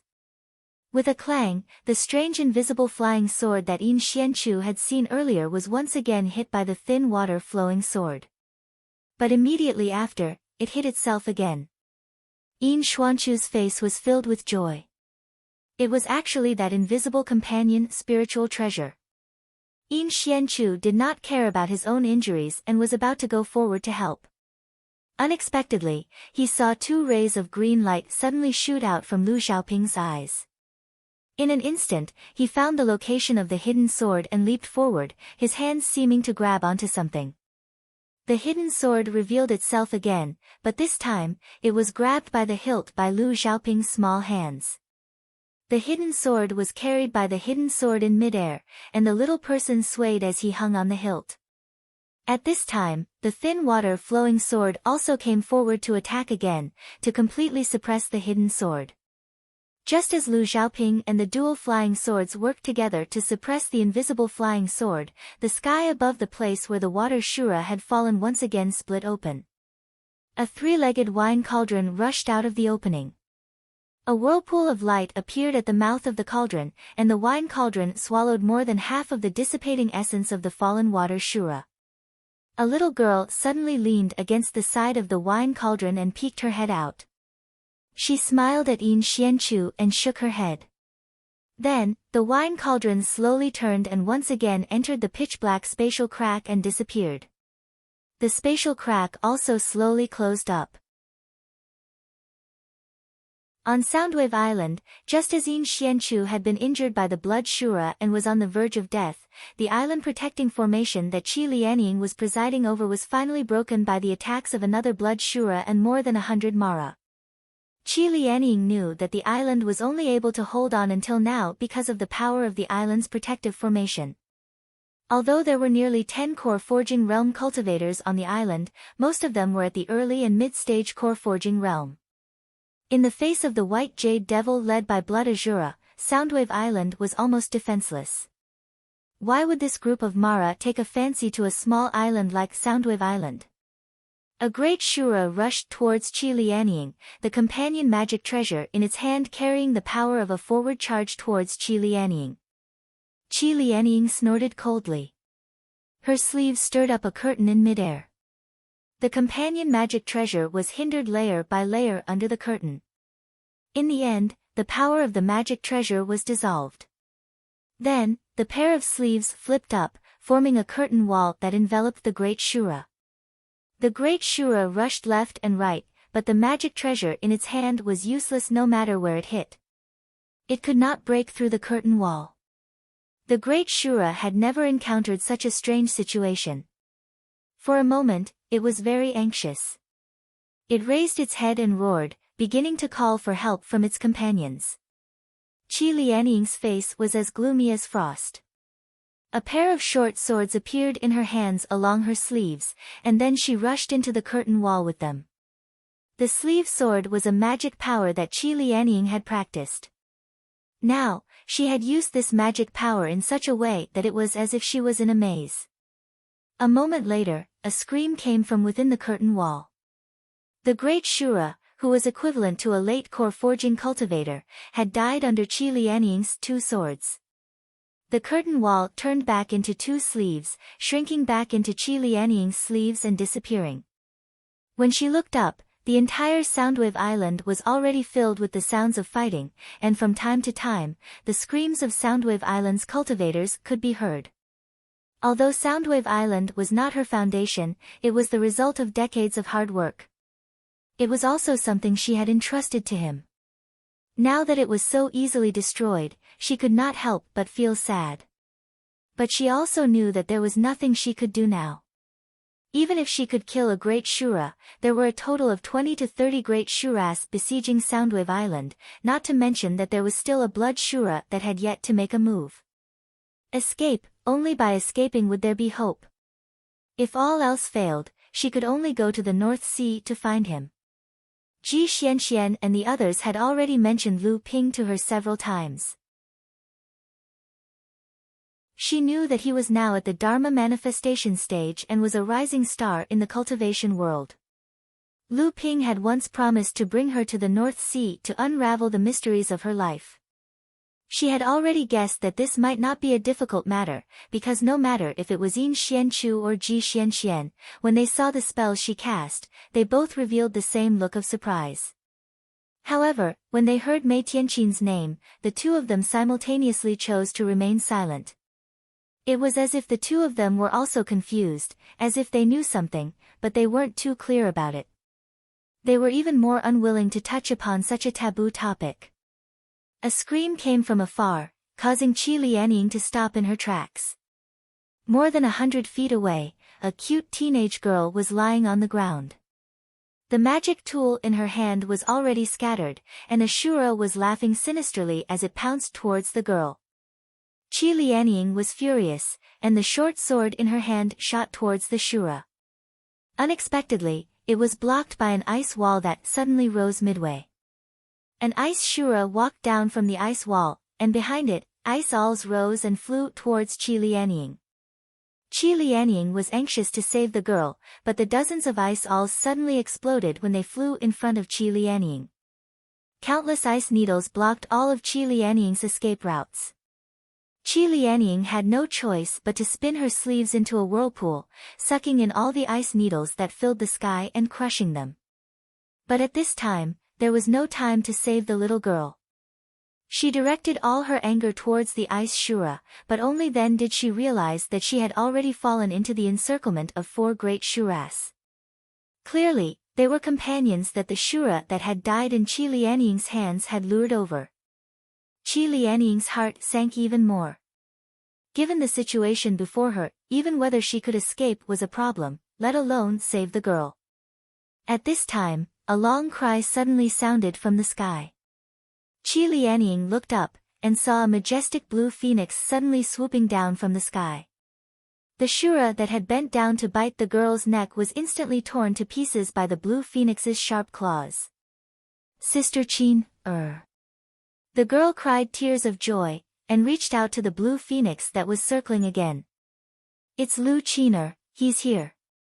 Qi Lianying was momentarily distracted, and a wood Shura behind her took the opportunity to whip her back.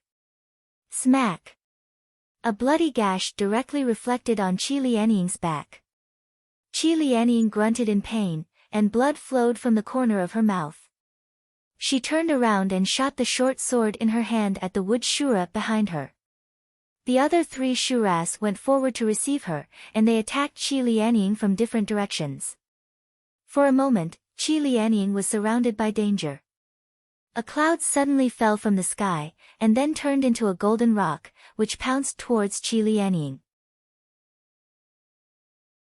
Then, Qi Lianying seemed to be wearing a colorful robe made of auspicious clouds, and a rock that was spreading its wings and about to take flight looked very lifelike. The combined attacks of the Shuras landed on Qi Lianying, but only a few of the auspicious clouds imprinted on the robe were scattered. As the clouds gathered and dispersed, Qi Lianying was not injured at all. Qi Lianying was overjoyed. After Ji Xianxian came to Soundwave Island, she had asked about Lu Ping's recent situation in detail and learned that Lu Ping had 2 great spiritual treasures, one of which was the Golden Rock Cloud Sail. The Golden Rock auspicious cloud robe that she was wearing now was obviously transformed from that cloud sail. Without any worries, Qi Lianying did not care about the continuous attacks from the other 3 Shuras. The short sword in her hand was hidden in her sleeves, and she only cared about the wood Shura that had whipped her just now. Wu Yan was now also a core forging cultivator, but he knew his own ability. It was already a blessing from the heavens to be able to advance to the core forging stage and have an extra 200 to 300 years of lifespan. In this life, his cultivation would probably not be able to advance even an inch. However, at this time, looking at the 7 or 8 minor repairs Shuras in front of him, he was a little envious of Hong Ying and Yi Buqi. Hong Ying was currently preparing to condense a heaven and earth spiritual object to advance to the mid-stage of the core forging stage, while Yi Buqi was already at the 4th stage of the core forging stage. He was almost the strongest in the entire island apart from the 3 Vice Island Lords. If he had the cultivation of the 2 of them, he could fight the current situation head-on. Even if he failed, he would have a chance to escape. However, facing the siege of 7 or 8 minor repairs shuras that were only equivalent to the late stage of the blood condensation realm, Wu Yan actually felt powerless. His death was not to be regretted, but behind him was the treasure vault of Soundwave Island. All the resources accumulated over the years were in this treasure vault. More importantly, there was Wu Yan's own pair of children in the treasure vault. Deputy Island Master Ji had once said that his son and daughter were qualified to enter Zhenling sect. In the future, they might even have the chance to become Zhenling sect's inner sect disciples. He, Wu Yan, had already reached the end of his life, but no matter what, he had to fight for his son and daughter. The 7 or 8 minor repairs shuras obviously did not expect that although the human cultivator in front of them was only at the core forging stage, he was actually like a silver spear tip made of wax. He could not even withstand the siege of several people. Although the door behind this human cultivator was sealed, the aura inside could not be hidden from the shuras who were born to devour spirits. Faced with the temptation, they could no longer resist and began to move restlessly. Wu Yan tightly held a medicinal pestle in his hand. This was a magic treasure that his master had given to Hong Ying. Now that Hong Ying had no use for it, he gave it to him. This was the only life-saving item on him. The 7 or 8 minor repairs shuras shouted and rushed towards him. Wu Yan's eyes were bloodshot. The feeling of impending death forced him to howl loudly to boost his courage. The medicinal pestle in his hand crazily smashed towards the minor repairs Luo Luan. The 7 or 8 minor repairs shuras suddenly howled in horror. Wu Yan did not understand what was going on, so he used the pestle to smash the heads of the 7 or 8 minor repairs Luo Luan in the blink of an eye. Wu Yan leaned on the medicinal pestle and bent over on the ground, panting heavily. He looked in disbelief at the 7 or 8 shuras that he had smashed. Only then did he suddenly realize, why didn't those shuras fight back?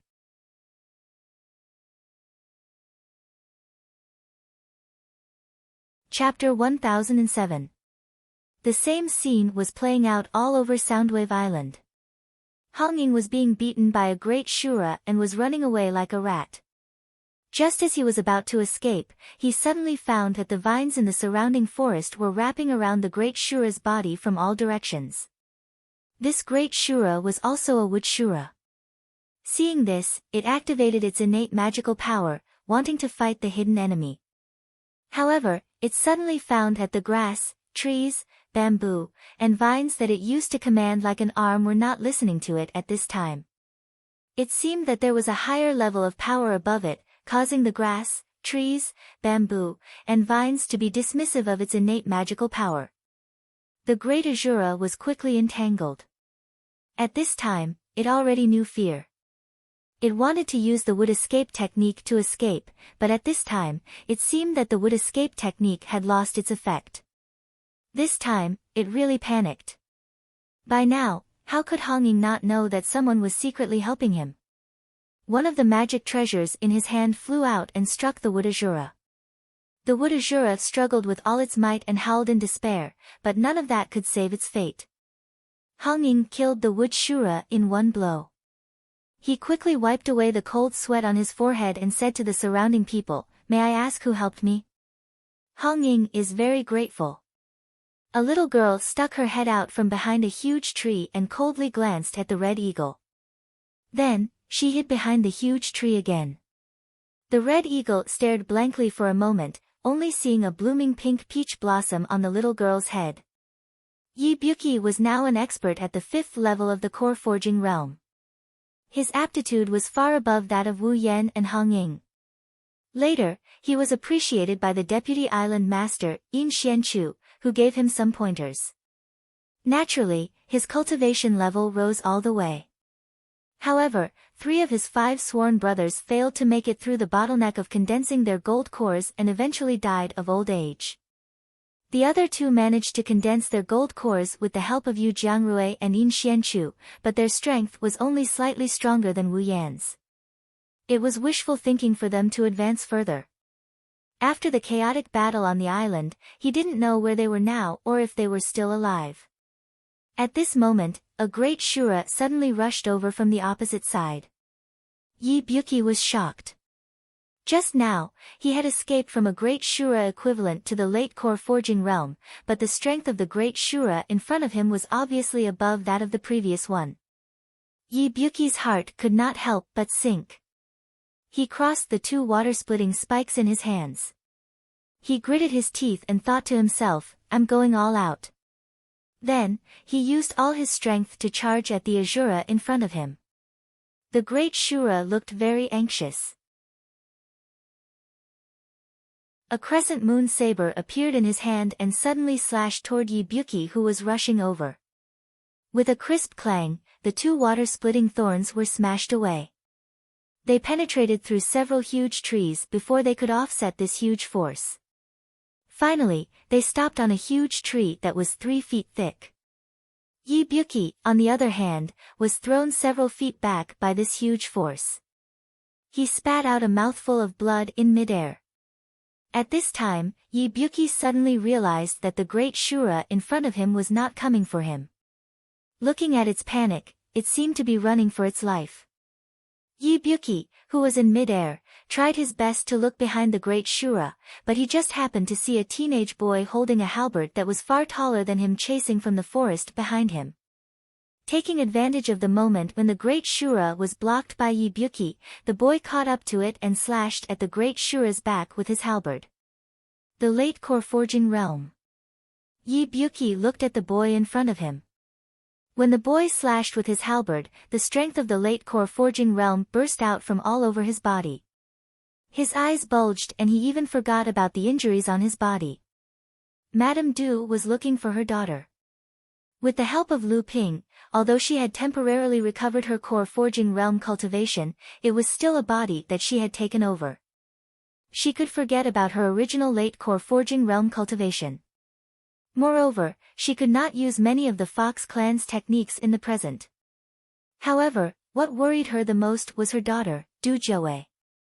Du Jiawei was Du Jialuo's half-sister.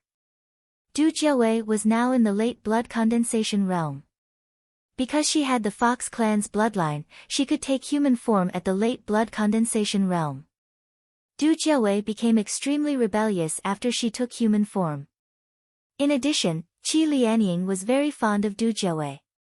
Under her indulgence, the entire Listening Waves Island treated Du Jiawei like a princess.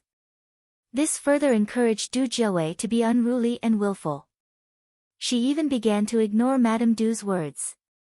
This situation only changed after Vice Island Lord Ji Xianxian arrived. Ever since the little girl met Ji Xianxian, she had been pestering Ji Xianxian to practice puppet techniques.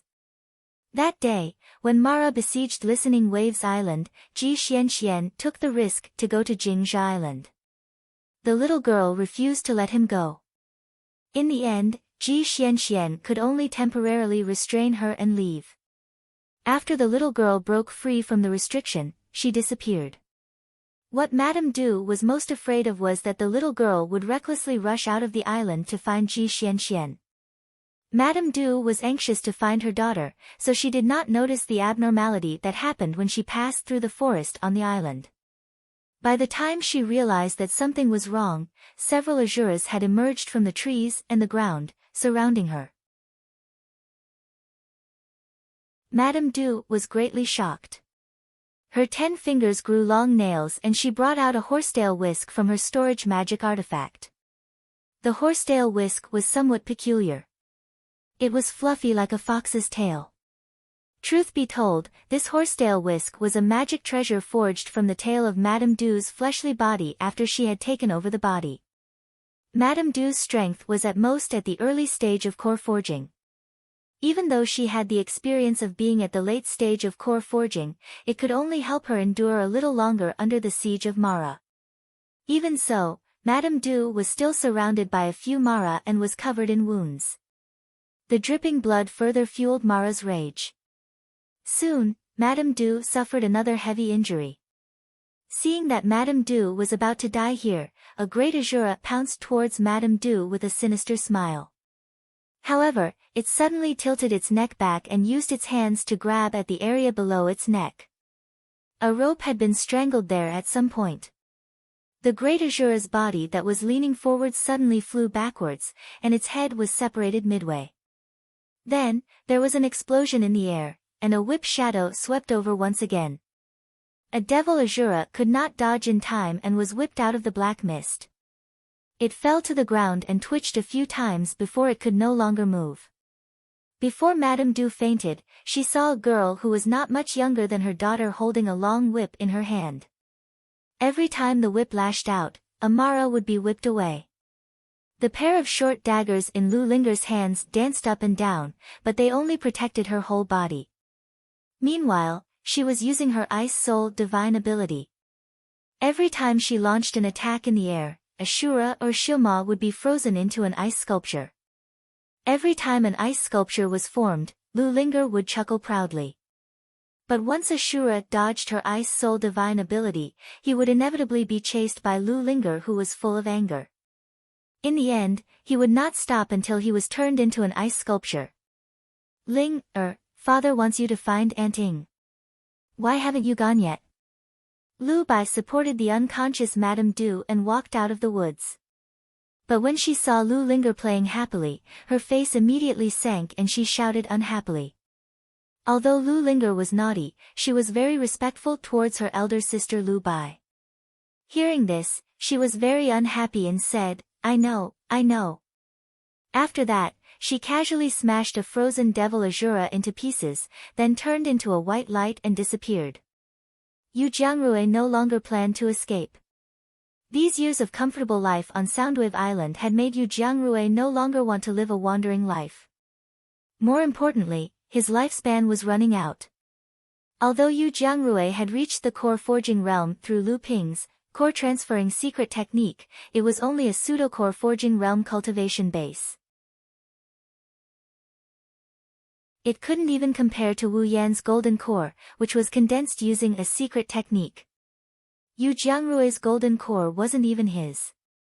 Although he was lucky enough to extend his lifespan by more than 100 years, the golden core in his heart space was gradually aging because it was not nourished by true essence. It was afraid that in a few decades, it would collapse. At that time, his life would also come to an end. Yu Jiangrui looked at his disciple who was running away with him in front of him. He laughed at himself. Not long ago, he was a pseudo-core forging stage cultivator, but now he had to run away with a late blood condensation cultivator. Tao, go by yourself. Master can't walk anymore. Sima Tao said without turning his head, Master, we are about to escape. As long as we leave Soundwave Island, these Mara may not chase us. Yu Jiangrui cast a glance at the few devils who had quietly caught up to him from afar and said with a smile, Actually, my lifespan has come to an end. Fortunately, you've already inherited all of my alchemy skills, so I can rest assured now. Sima Tao suddenly felt that there was something wrong with his master's words. Just as he was about to turn around, he felt a huge force pushing him from behind. Sima Tao flew forward involuntarily.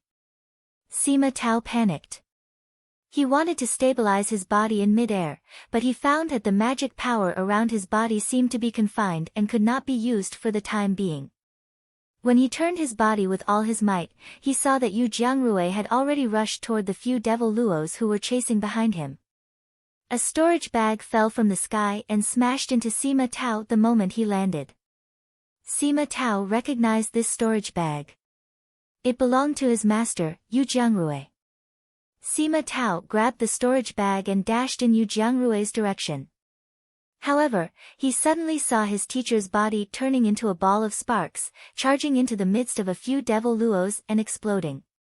A wave of heat spread out, and even though Sima Tao was close to the opportunity, he was still sent flying. Master! Sima Tao struggled to get up from the ground, but he saw a few more Azuras rushing towards him from another direction. Sima Tao's hands ignited with 2 balls of fire. He howled and rushed towards Mara. He didn't even care about the accompanying celestial devices that had been thrown out of the hands of the Azuras. A huge tortoise shield suddenly appeared above Sima Tao, blocking all the incoming magic treasures. Then, several sharp blades suddenly extended out from the tortoise shield. The blades buzzed as they spun, slashing at the Maras that were charging at them.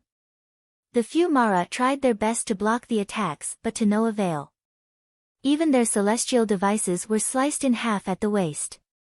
"Shao Sima, do you still remember me?" A tall, good-natured young man appeared in front of Shao Sima and chuckled.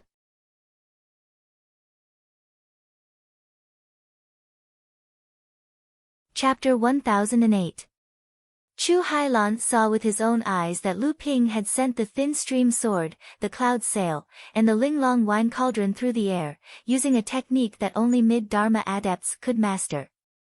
Also, a foot-long puppet had flown out with them. No, that was a body double. Chu Hailan, who was born and raised in the Green Sea Snakes, was naturally knowledgeable and had heard of the body double technique. It was said that this was one of the highest achievements in the art of puppetry. However, even after Lu Ping had sent out all these powerful treasures and spirit treasures, the blood Shura in front of him was still unable to gain any advantage over Lu Ping. Moreover, as the battle dragged on, Lu Ping seemed to be gaining the upper hand. What kind of monster was this? Even Chu Haitian, the strongest of the 3 generations of Green Sea Snakes adepts, was only as strong as this when he was at the early Dharma stage. The blood Azura was a fire Azura that was rarely seen in the overseas cultivation world. It looked like a fire spirit. Wherever it passed, sparks would be left behind, even in the air. It was as if it was going to burn through the space.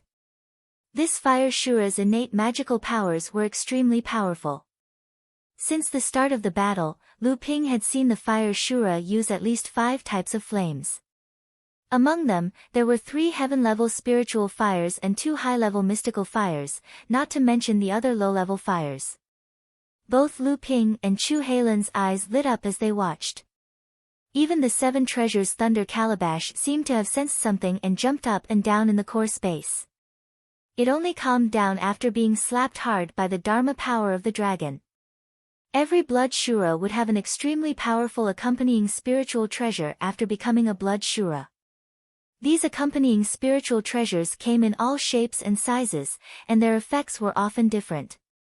The accompanying spiritual treasure in the fire Shura's hand was obviously a treasure that could simulate all kinds of fire seeds in the world.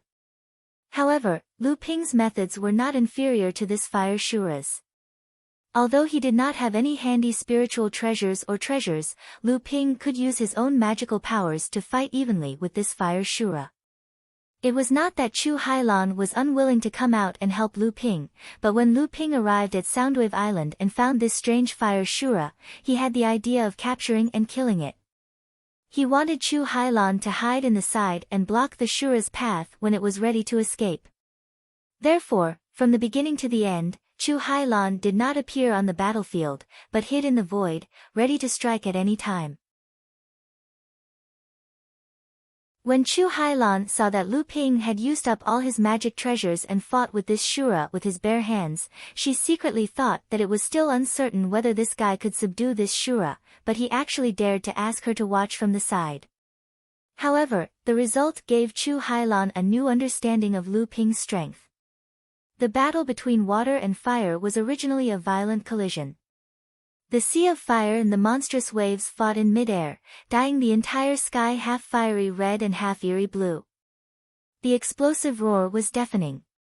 The 3 powerful great Shuras who were originally by the blood Shura's side were shaken by the battle between the 2, let alone coming forward to help. Lu Ping was greatly surprised. The fire Shura in front of him was clearly far more powerful than ordinary blood Shura. The spiritual treasure in its hand was always wrapped in flames, and its original appearance could not be seen. However, the type of flames was constantly changing. Even if Lu Ping used several kinds of magic, he still could not do anything to it. At this time, the fire Shura also felt that something was wrong. There had been no news of its 2 companions until now. After it broke the island's protective formation, a group of subordinates rushed to the island, but their breaths disappeared one by one from its divine thoughts. However, what it was most afraid of was the human practitioner in front of it. His cultivation was unfathomable, and he had endless magic skills. As a rare fire Shura in the overseas Mara tribe, it occupied a very special position in the Mara tribe with its own strength. Ordinary Mara of the same level were no match for it at all. However, the person in front of it was able to fight it so well, and as time went on, the fire Shura even felt a sense of weakness.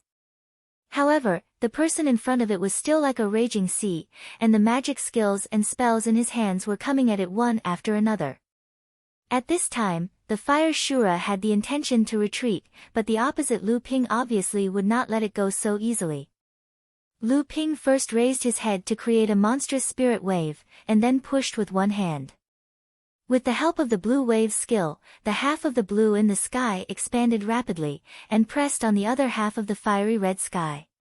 Not to be outdone, the fire Shura suddenly lit up a little spark in the void, and then the sparks counterattacked the blue wave's skill with the momentum of a prairie fire.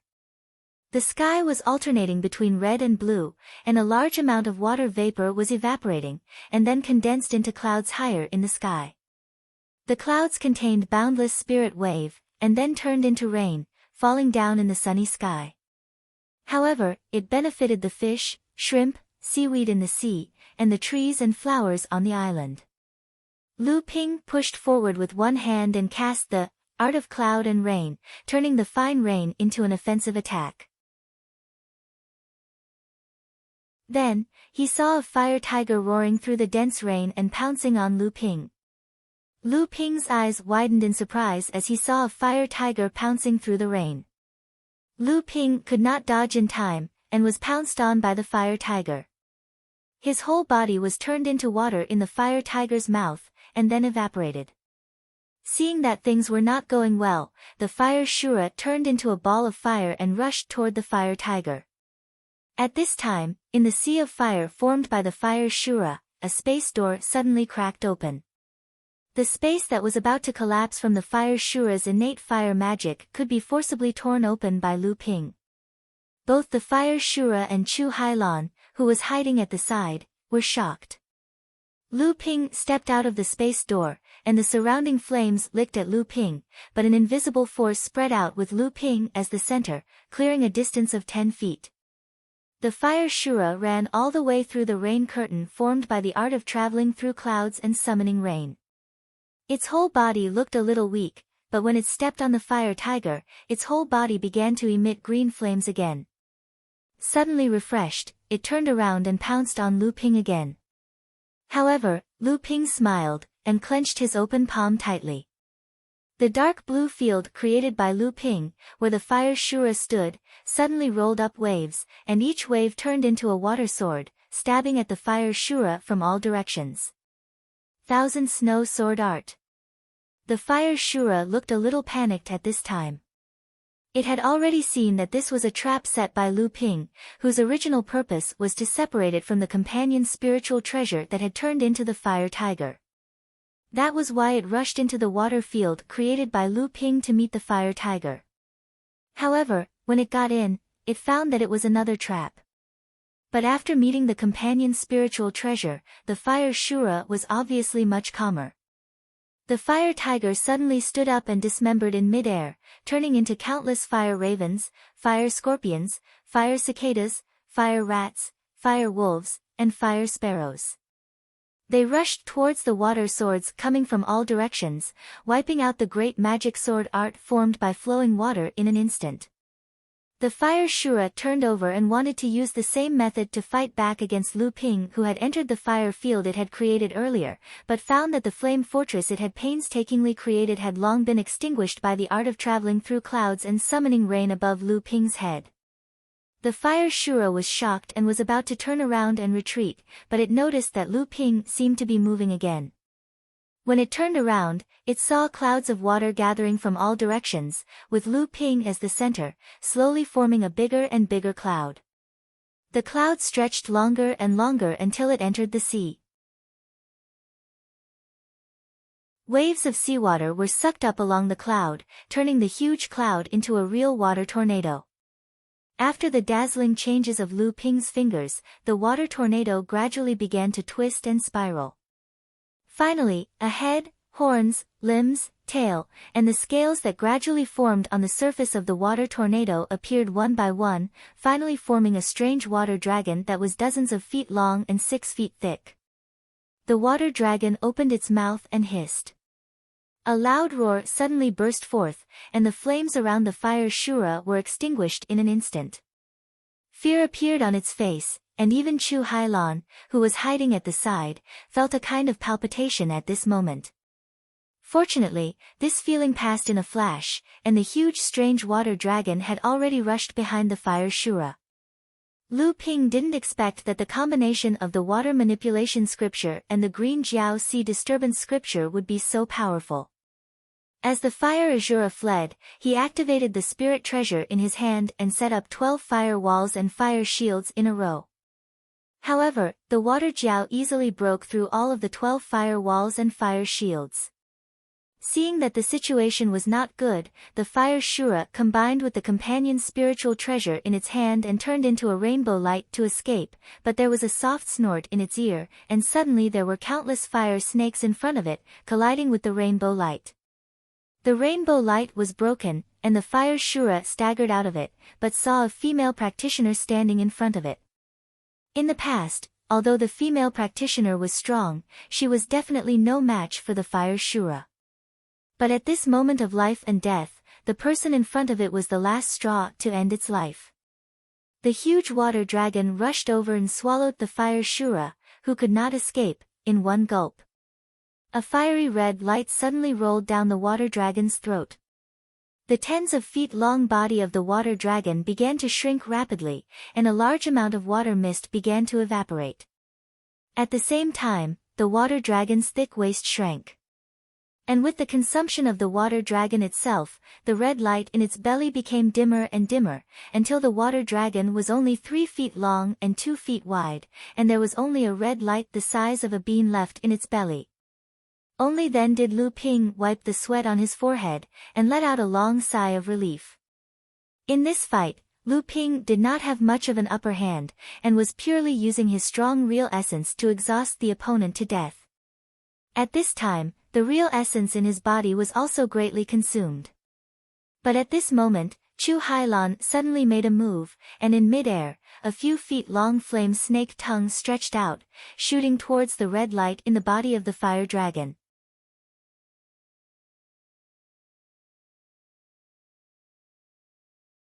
Chapter 1009.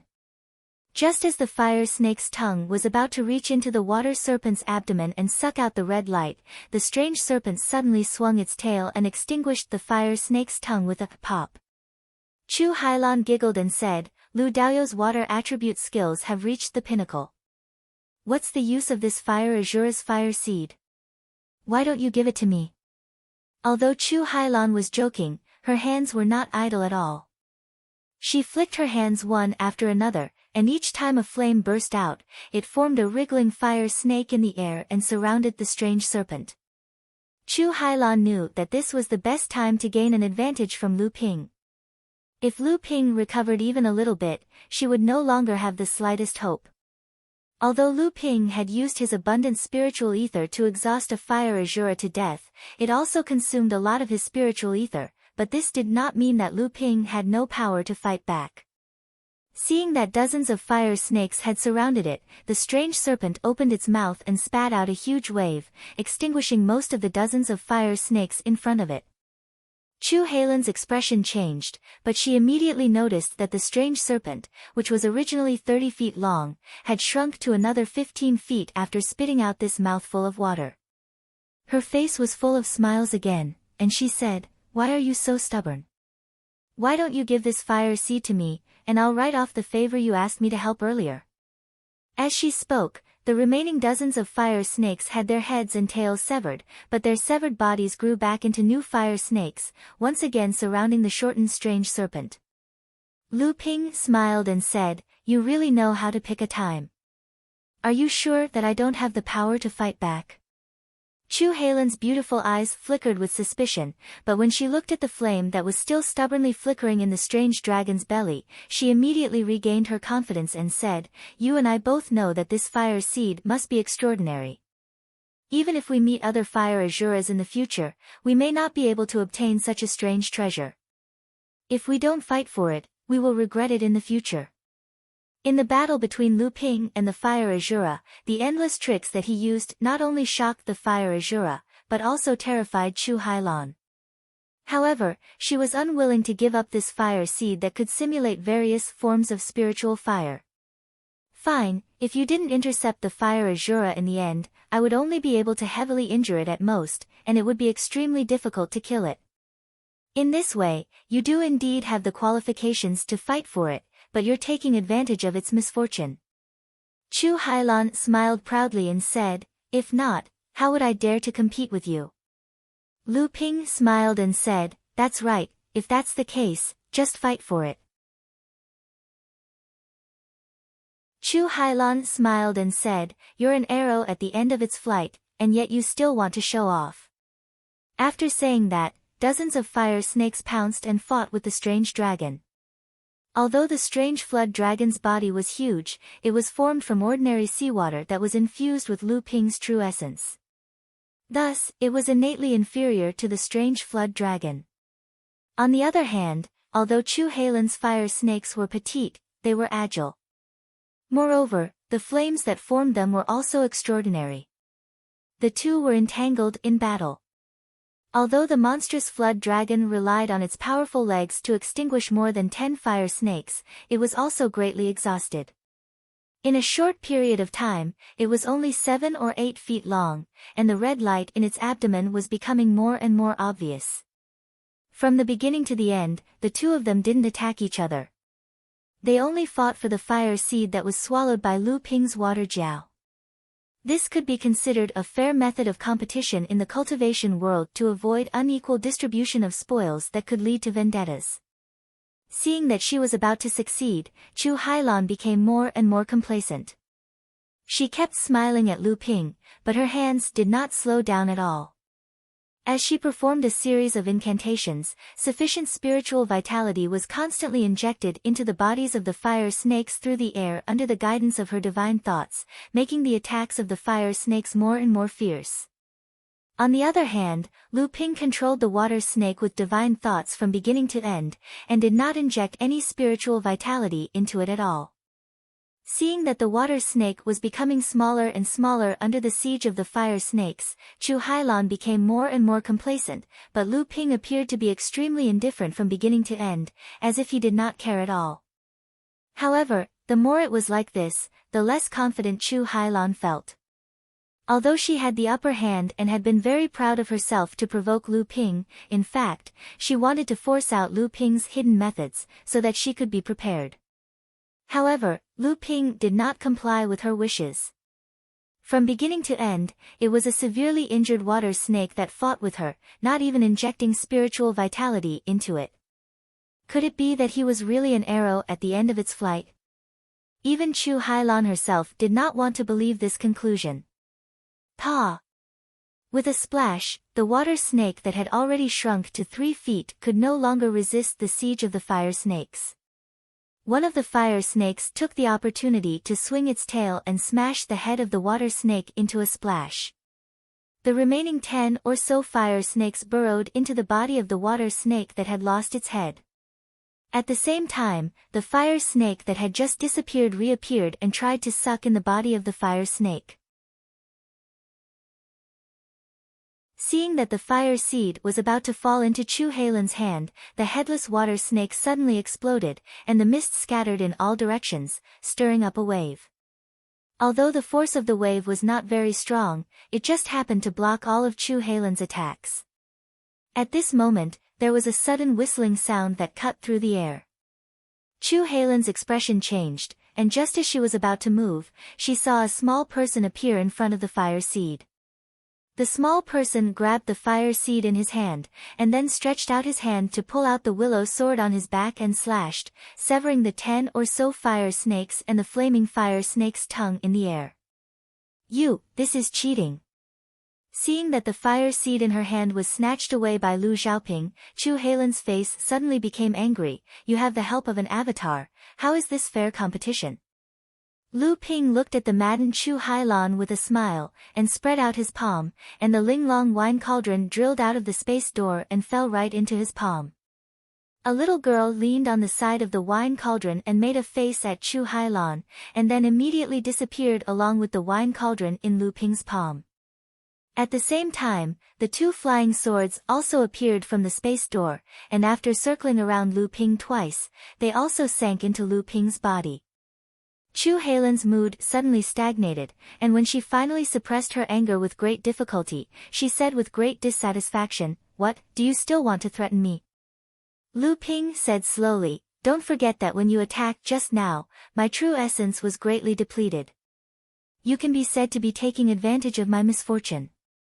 Since that's the case, why can't I join the battle with my avatar? Don't forget, from the beginning to the end, I did not inject a trace of Zhen Yuan into the water dragon, everyone just relied on their own ability." Chu Hailan angrily shook her hand, "Anyway, the fire seed is already in your hands, naturally you can do whatever you want." Lu Xiaohai smashed the head of a great Azura with a hammer, and then flew out the other copper hammer, smashing 3 minor repairs Azuras in a row, and looked around, but there were no more Azuras in his field of vision. The giant white-fronted tiger raised its head to the sky and roared, causing the entire Soundwave Island to tremble. "Oh! Awesome! Awesome! Oh! Damn Xiaohai, stop shouting, who doesn't know that your voice is the loudest?" Lu Linger covered her ears with her hands, jumped out from the other side of Hearing Waves Island, and shouted at Lu Xiaohai from afar. Her sharp voice could not even cover the roar of the giant white-fronted tiger. Lu Xiaohai's voice was not only louder. Qi Lianying, wearing the golden rock cloud robe, walked behind Lu Linger, and looked at Lu Xiaohai, who was waving a pair of huge copper hammers, and could not help but laugh. "Is this the white-fronted tiger clan? It seems that these years, the number of monster clan followers under him has increased a lot. That shy little girl's background is not simple, right?" Debao came out of nowhere, and said, "You mean the peach blossom little sister, you should have seen her. Do you remember the spirit monster peach tree that boss obtained?" Qi Lianying was surprised. "The spirit monster peach tree? She also transformed? Isn't it said that it is the hardest for spirit monsters to transform?" Debao proudly patted his chest and said, "Of course I had a fortuitous encounter." Following boss, who among us has less fortuitous encounters? Big Sister Ing, when have you ever seen a core forging stage spirit-seeking mouse? Qi Lianying giggled, and said, "Other than you, I have not seen a core forging stage spirit-seeking mouse, but I have heard of a blood condensation stage spirit-seeking mouse called Little White." Debao's face turned red, and he said, "Big Sister Ing, who did you hear this from?" Then, as if thinking of something, Debao gritted his teeth, and said, "Yes, it must be the bastard friend of boss Ji Xianxian. Last time, this guy actually sneaked into the underground auction of Huangli Island, and saw Little White who had already swallowed the transformation pill hosting the auction. After that, he wanted to take Little White away no matter what. In the end, if I did not invite sister-in-law over, this guy would have succeeded." When Qi Lianying heard Debao mention Hu Lily, the smile on her face immediately disappeared. With how smart Debao was, he was first-rate in observing people's words and body language. How could he not figure out what Qi Lianying was thinking? It was just that he deliberately said it this way, not without the intention of reminding her. Lu Ping slowly descended from the sky above Soundwave Island, and Qi Lianying stared blankly at Lu Ping. Seeing that the situation was not good, Debao hurriedly said, "I will go check the treasury with that guy Wuyan." After saying that, he dived headfirst into the ground and disappeared without a trace. Qi Lianying smiled at Lu Ping, who had landed in front of her, and said, "Fortunately, you came in time, or your foundation would only be left with a deserted island." Lu Ping smiled and said, "As long as I'm here, this island is lost. It's not a big deal. It's just 3 blood Azuras, why would they cause such a huge commotion?" Qi Lianying also shook her head strangely, and said, "I don't know either. This siege came suddenly, without the slightest sign. If it wasn't for Xuanchu's vigilance, I'm afraid that even the island's protective formation would not have been activated in time. Lu Ping turned his head to look into the distance, and said, the battle here is in full swing. Logically speaking, the cultivators of the three families' island on the two nearby islands should also know about it. However, when I looked from the sky above Soundwave Island, it was lifeless there. Did they also encounter a great calamity?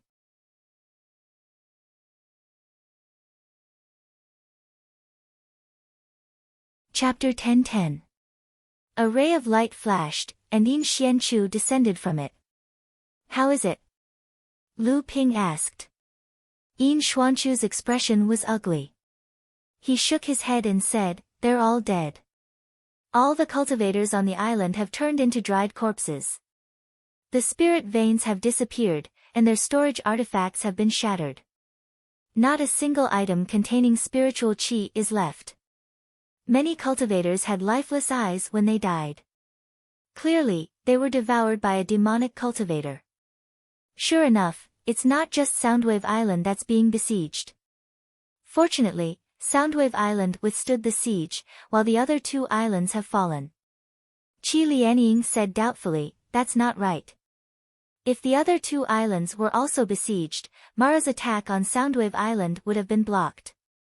They should have come to help. How come? Lu Ping had a bad feeling in his heart.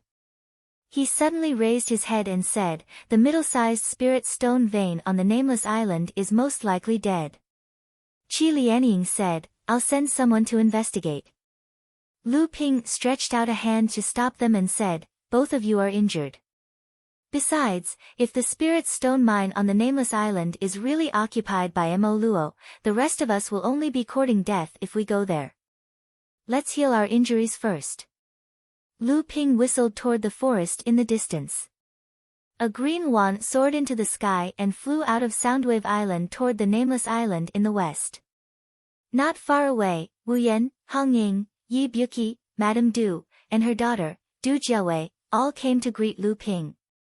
Lu Ping encouraged them one by one and arranged for them to first restore the island's protective formation. Then, he counted the losses and comforted and compensated the families of the injured and fallen cultivators. Yin Xianchu had already disappeared after getting some healing pills from Lu Ping. Lu Ping and Qi Lianying returned to the cave residence that Qi Lianying had always kept for Lu Ping. Lu Ping's cave abode was the source of the entire spirit vein on Tingtao Island.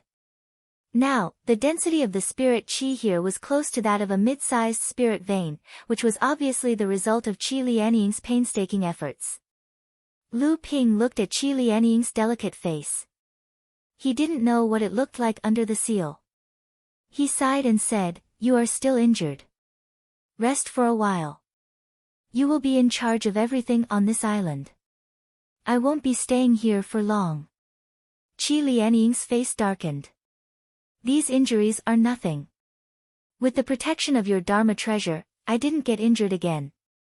Lu Ping nodded and said, this time, I came to the East Sea under the orders of an elder of the sect to kill someone. I'm afraid I'll have to leave soon. Lu Ping paused. Qi Lianying stared at his face, so Lu Ping had no choice but to continue, I'm afraid I won't be able to accompany you to the North Sea for a while. I wonder how much of your memory has been restored. Should the seal on your face be removed now? Qi Lianying touched her face and smiled.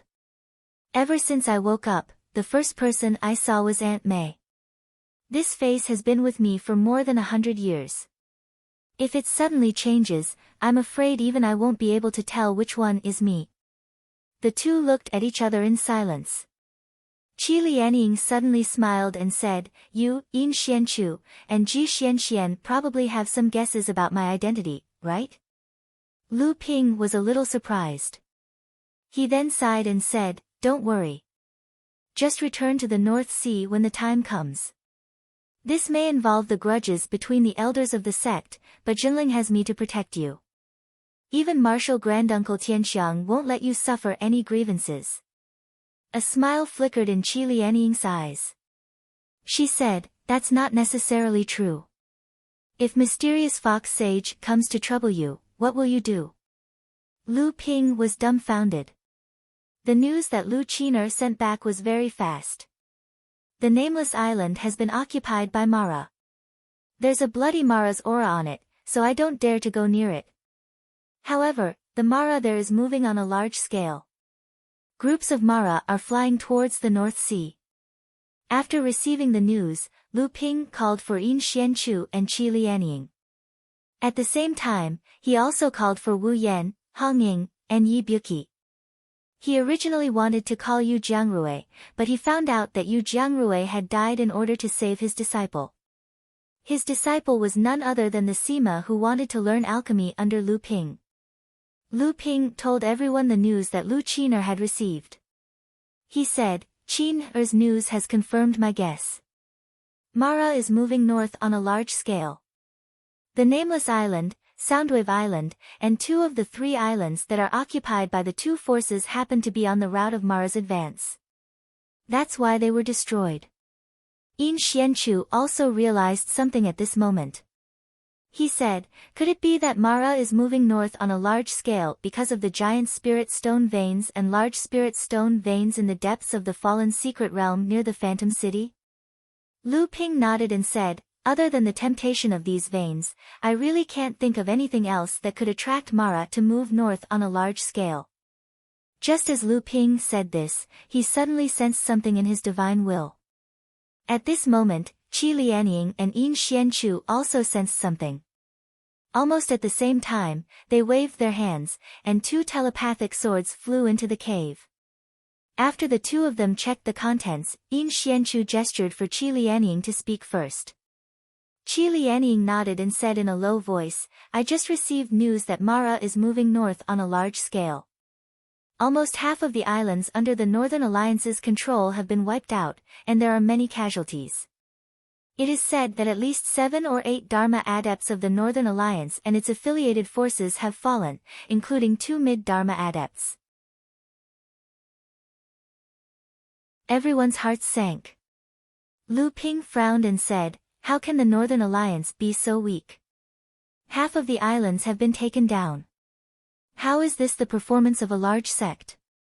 Mara's large-scale northward is not aimed at the Northern Alliance. As long as the island's protective matrix is strong, I think Mara will not delay his purpose of moving north because of attacking these islands. How can they suffer so many casualties?" Qi Lianying looked at Lu Ping and said, "These years, although the Northern Alliance is still known as the 2nd largest sect in the East Sea, the internal affairs of the Northern Alliance have been unstable. There are often rumors of internal strife among the high-level adepts, and there are even rumors that the Northern Alliance may split up. The subordinate forces of the Northern Alliance have also formed their own cliques and are in a state of disunity. This time, they have suffered such heavy losses." Lu Ping did not dare to believe it. The existence of the Northern Alliance in the East Sea was a sect with a long history. How could it have fallen to such a state in just a few hundred years? Lu Ping turned to look at Yin Xianchu. Yin Xianchu said, "I have news from the Overturned Seas sect. The entire Overturned Seas sect seems to be retreating towards the north of the fallen mystic realm." Lu Ping suddenly stood up and said, "I have to return to Jingzha Island immediately. I will leave everything on Hearing Waves Island to everyone. Set up the island protecting formation as soon as possible, then activate the illusory formation to hide the entire Hearing Waves Island. Although this will consume a lot of energy, as long as we don't attract the attention of Mara, I believe that Hearing Waves Island will not be discovered. However, do not remove the illusory formation before the teleportation formation between Hearing Waves Island and Jingzha Island is opened. I believe that Mara's large-scale invasion of the north will end soon, and the crisis will be resolved by then. Also, do not provoke the spirit stone mine on the Nameless Island. Even if Mara's large-scale invasion is aimed at Phantom City, this mine will still cause a portion of Mara to stay there." Lu Ping said and was about to leave Soundwave Island. But unexpectedly, as soon as he stepped out of the cave dwelling, a little girl stopped him and said, "Junior greets Uncle Tian Ping." Lu Ping was a little confused by the uncle. He looked at the little girl and suddenly understood. You are Du Jialuo's sister, the little fox demon. The little girl was happy to see that Lu Ping still recognized her. My brother is Du Jialuo. He is now your disciple. But my name is Du Jiawei. Lu Ping thought that Du Jiawei wanted to ask him about Du Jialuo. He said, little fox demon has grown up. Not bad. You are in the late blood condensation stage and have a solid foundation. But your brother is now in the core forging stage. You have to work hard. Don't let him fall too far behind. Unexpectedly, the little girl shook her head and said anxiously, I've already heard about you from brother Xian Xian. I just want to ask how brother Xian Xian is doing now. Has he been injured by that blood shura? Lu Ping almost choked to death by the words brother Xian Xian. He finally suppressed the churning in his stomach. When he turned around, he saw that Yin Xianchu, Qi Lianying, and the others all had strange expressions on their faces. He cursed Xian Xian in his heart. But he still said in a pleasant tone, don't worry. That guy's life is very tough. He won't die. He will be back after a while. Seeing that Du Jiawei had left happily, Lu Ping waved at everyone and disappeared in a flash. When Lu Ping left Soundwave Island, Lu Qin'er let out a long cry and circled the island twice. Seeing that the island's protective formation had been reactivated, it slowly turned transparent. The entire island was hidden from the sea. Only then did it carry Lu Ping in the direction of Jingzhi Island. Chu Hailan was temporarily left behind by Lu Ping on Soundwave Island. When Lu Ping flew over Nameless Island, he suddenly sensed Jade Shura's aura. Both sides retreated as soon as their consciousnesses came into contact. They seemed to be afraid of each other, but also seemed to have their own motives. They did not want to fight each other at this time. Lu Ping sat cross-legged on Lu Qin'er's back, holding a formation plate in his hand. His inner yuan communicated with the power of space and slowly poured into the plate. There was another similar plate on Soundwave Island. This was a pair of teleportation matrices that were connected to each other. On the way to Jingzhi Island, Lu Ping had to use the power of space to communicate with the matrices in his hand at all times. Only then would he be able to set up a teleportation matrix that connected the two matrices. This was the method of setting up a teleportation matrix. At the same time, it was the reason why a treasure ship was needed to set up a teleportation matrix from the overseas training world to the Central Plains. To set up a teleportation matrix, one had to personally experience the journey from the overseas training world to the Central Plains. Along the way, one had to use the inner yuan of a Dharma adept to communicate with the power of space. Only then would it be possible to set up a teleportation matrix that connected the two.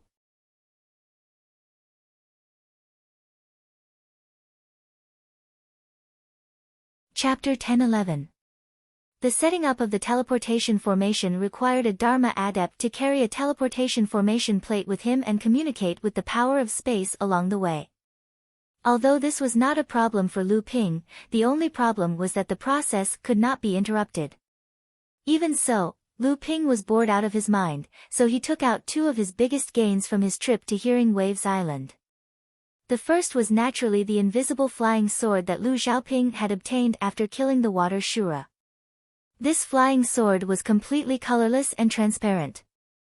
Only when it was attacked by other treasures and invaded by the opponent's inner yuan would it appear in different colors because of the opponent's inner yuan. Moreover, this hidden sword had excellent invisibility. No matter how one looked at it, its quality was better than the water spirit sword in Lu Ping's hands. It was just that this hidden sword was a companion spiritual treasure.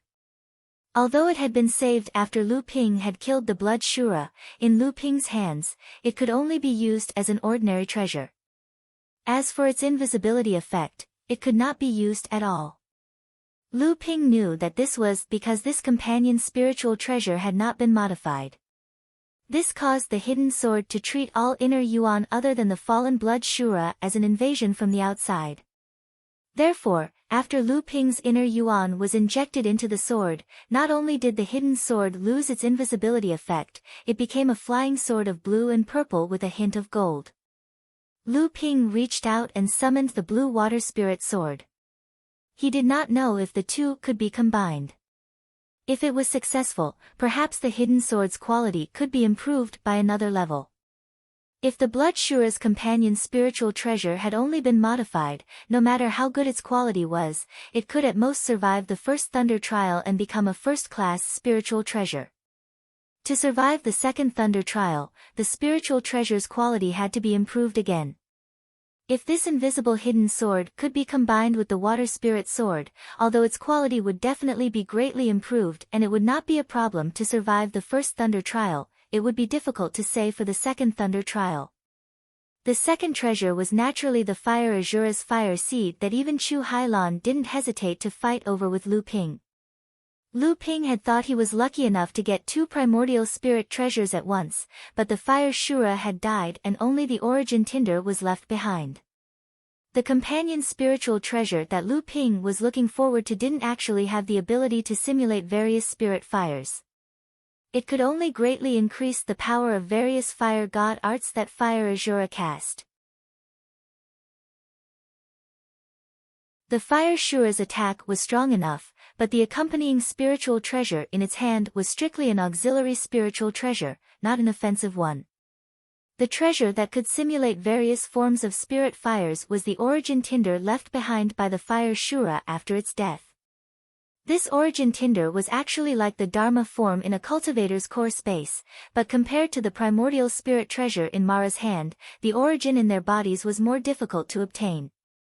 In this case, Lu Ping's luck this time was better than getting 2 primordial spirit treasures.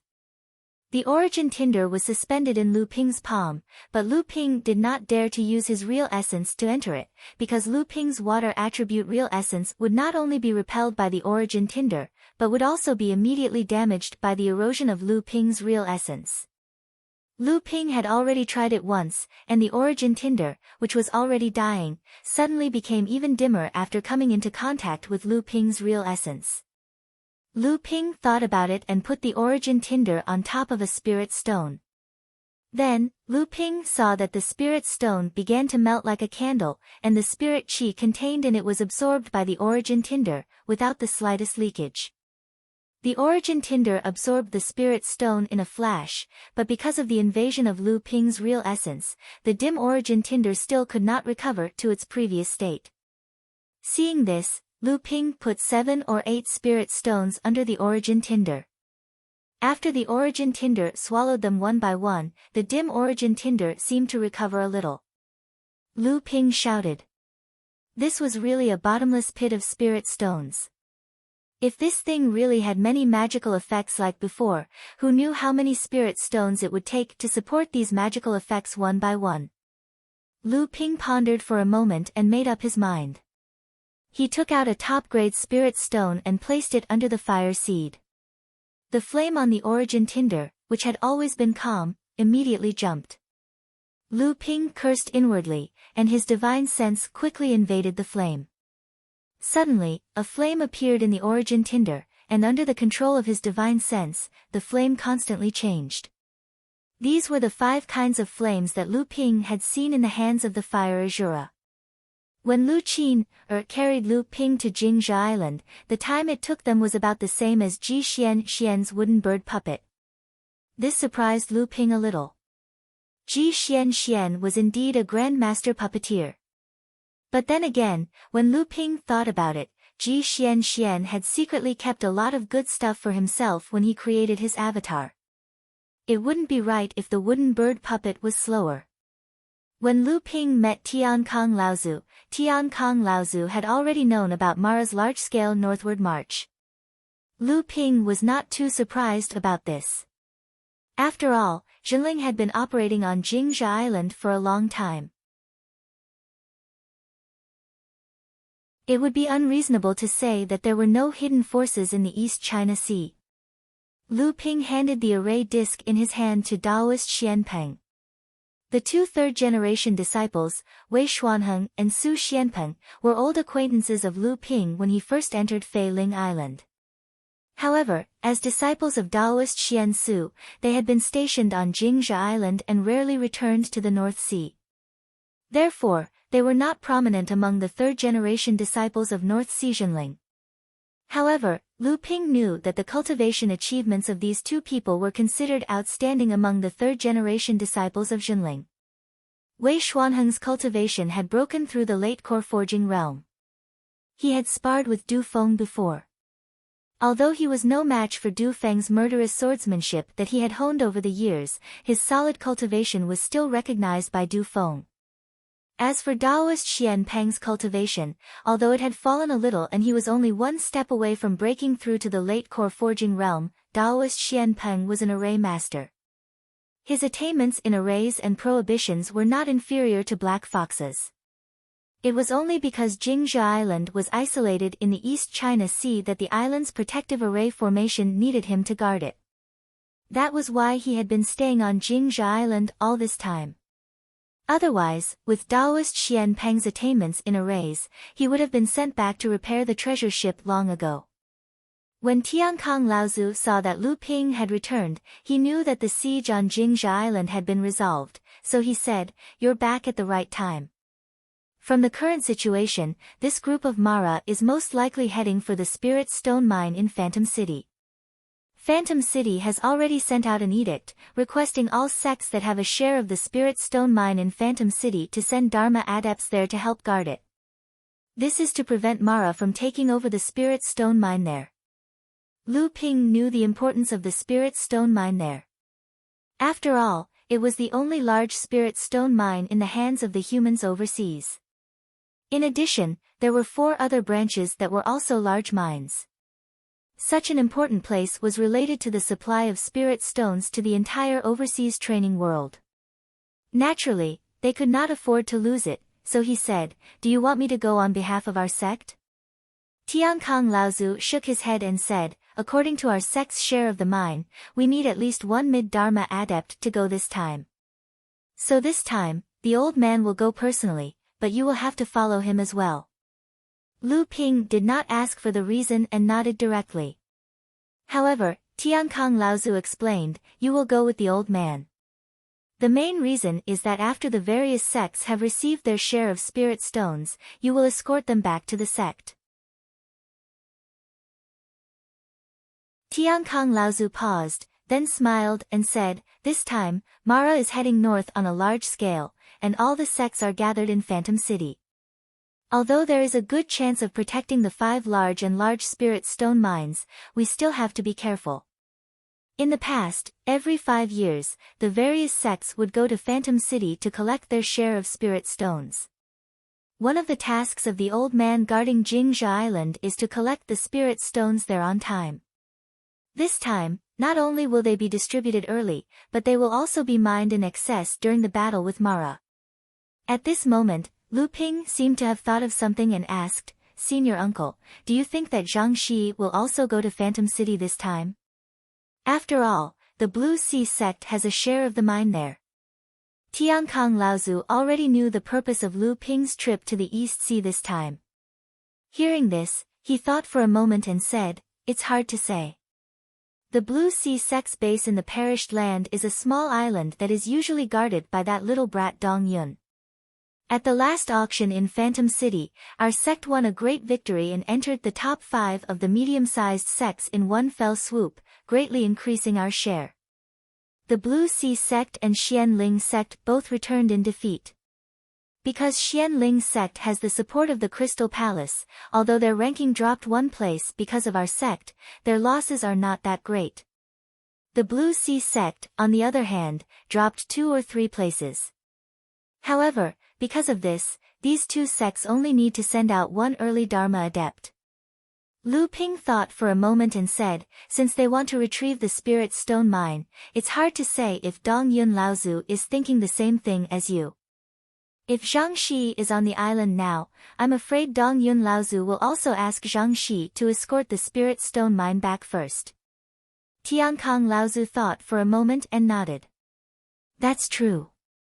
At this time, Mara is heading north, and the perished land is in a state of panic. I don't think Dong Yun will be at ease leaving the spirit stone mine in the hands of a core forging disciple. Tiankong Laozu saw the killing intent flashing in Lu Ping's eyes. He hesitated for a moment and said, I won't say anything about working together to defeat the enemy, old man. Although you have defeated him before, it's not easy to kill him. Moreover, the situation in the perished land is changing rapidly. Mara, humans, and demons are everywhere. It's better to be careful not to let others take advantage of the situation. Disciple will remember martial uncle's words. Lu Ping nodded, but then he seemed to have thought of something. He chuckled and said, Grand Martial Uncle, we have a chance to get our hands on a mid-sized spirit stone mine. Why don't we do something big first?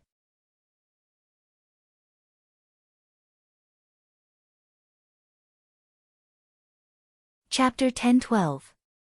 Hearing Waves Island and Jolting Hibernation Island were originally connected by a teleportation formation. However, when Mara besieged Hearing Waves Island, he used the power of space to temporarily isolate the two teleportation formations. This was also a common method used by the two sides when they fought. First, they had to cut off the other side's reinforcements and escape routes. After Hearing Waves Island was breached, the teleportation formation was immediately destroyed, so Lu Ping had no choice but to reconnect the two teleportation formations. This time, Lu Ping's teleportation formation was clearly much better than the previous one. Previously, it was only a small teleportation formation, similar to the teleportation formation at the bottom of the sea outside Huanyu Island. It could only teleport one person at a time. This time, the number of people that could be teleported each time was increased. This way, even if Hearing Waves Island was in danger again, it would not be easy to isolate the teleportation formation again. Rumble. Under Daoist Xian Peng's control, the teleportation formation connected to Hearing Waves Island was finally opened. However, the moment the teleportation formation was opened, the entire teleportation formation plate was already suffused with the light of teleportation. Everyone was puzzled. Who was so impatient? Could it be that something happened on Hearing Waves Island again? After the light flashed, a little girl in her teens appeared in the teleportation formation. Ignoring the strange gazes of the surrounding cultivators, she opened her mouth and shouted, Brother Xian Xian, where are you? The surrounding Jinling disciples looked at each other. Lu Ping held his forehead with one hand and thought, Ji Xian Xian, you scourge, even I can't save you now. Tian Kong Laozu looked into the distance and narrowed his eyes slightly. He said, mixed human and demonic, fox bloodline. Ji Xian Xian is so bold and has such high taste. Is he going to repeat Yin Xuanchu's mistakes again? Lu Ping hurriedly said, Grandmaster, please calm down. Perhaps he's just a child who doesn't know any better and can't be taken seriously. At the edge of the teleportation formation in the distance, Ji Xian Xian practically leaped and ran. He arrived before Du Jiawei in a flash and said with a sullen face, Little ancestor, why did you come here? Who told you to come? Du Jiawei scoffed, I was worried about you. The surrounding Jinling cultivators could not help but laugh. As Ji Xian Xian comforted the little ancestor, he repeatedly bowed to his fellow disciples and said, Didn't senior brother Tianping go to Soundwave Island? Doesn't that mean I'm fine? Xianpeng, Daoist Xianheng, and the others laughed as they turned to leave. Then, they heard Du Jiawei's voice coming from behind them again, How can you be at ease when he didn't see you? Aren't wives always so concerned about their husbands? Ha, hee hee. All sorts of strange laughter rang out. Even Ji Xian Xian, who had always been thick-skinned, couldn't help but turn red at this moment. Let's go, let's go. I'll bring you back first. We can use the teleportation formation to leave. He knew Du Jiawei's identity and didn't dare to cause any trouble here. However, he heard Du Jiawei shake her head and say, No, no, I want to play here. This place is even bigger and more beautiful than Soundwave Island. Humph. Tian Kong Laozu's cold snort exploded in their ears. Not only Du Jiawei, even Ji Xianxian was shocked. When Du Jiawei looked around in confusion, Ji Xuanxuan's face turned green. He dragged the little ancestor to the teleportation formation. After a flash of white light, the two of them were already heading towards Soundwave Island. Lu Ping saw Tian Kong Laozu's ugly expression and cautiously said, "It's just a child playing around. Martial granduncle doesn't have to mind." Tian Kong Laozu glanced at Lu Ping and said, "Old man isn't blind yet. Why are there all sorts of people on that island of yours? You even have a bunch of demonic pets under your command. Aren't you afraid that one day someone will come looking for trouble?"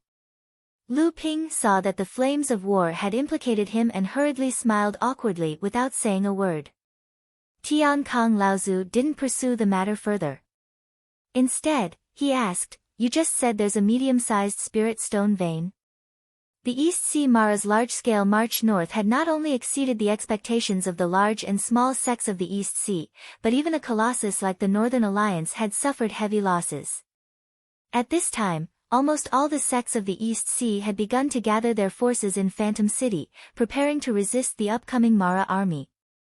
After Mara passed through, the original large and small forces were either wiped out or driven away. Under the situation where the Northern Alliance was unable to recover, there was a huge gap in power. Originally, under the pressure of Mara's calamity, the major sects didn't have the heart to care about such a gap. However, the North Sea's cultivation world was an exception. Perhaps it was an extra favor from God for the North Sea's impoverished cultivation world. This time, the North Sea's calamity of Mara's calamity had been heavily damaged by the combined forces of the human and demon clans, alleviating the situation of the entire North Sea's cultivation world. After that, although Mara made a comeback, the momentum was no longer the same as before. If it had been any other sect, it would have been fine, as there was simply no spare manpower to send to the East Sea. However, this was not the case for Jinling. Including Xiang Lu Laozu, Jinling had 16 Dharma adepts on the surface. Just in terms of numbers, they were already no weaker than an ordinary large sect. Furthermore, all the Dharma adepts of Jinling knew that on Huangli Island, Lu Ping had also hidden a famous killer, Lei Laolu, who had just entered the Dharma stage. Before this person had entered the Dharma stage, he was already no weaker than the direct disciples of the major sections. No one knew how strong he was now, but people like Tian Shu and Tiansen Laozu were definitely no match for him. With so many Dharma adepts, even though almost all of them had their own duties, if Jinling squeezed for a while, perhaps one or two Dharma adepts could be freed up to help out. Hearing that Lu Ping wanted to plot against the mid-sized spirit stone mine on the nameless island, although Tian Kong Laozu did not agree on the spot, Lu Ping could still see that the old man was already tempted. The older generation of North Sea adepts had experienced the hardships of lacking spirit stones and spirit veins during their training. Almost no one could resist the temptation of a spirit stone mine. However, Lu Ping also told Tian Kong Laozu about the fact that there was a Jade Shura guarding the spirit stone mine. If there was a Jade Shura, then there would definitely be a blood Mara among her subordinates. It was just that the number of Mara's subordinates had yet to be investigated. Lu Ping would definitely not be able to do this alone. Even with the help of Tian Kong Laozu and his mountain-splitting axe, he might not be able to do it. However, what would happen next was not something that Lu Ping should worry about. Tian Kong Laozu would naturally communicate with the sect and plan everything.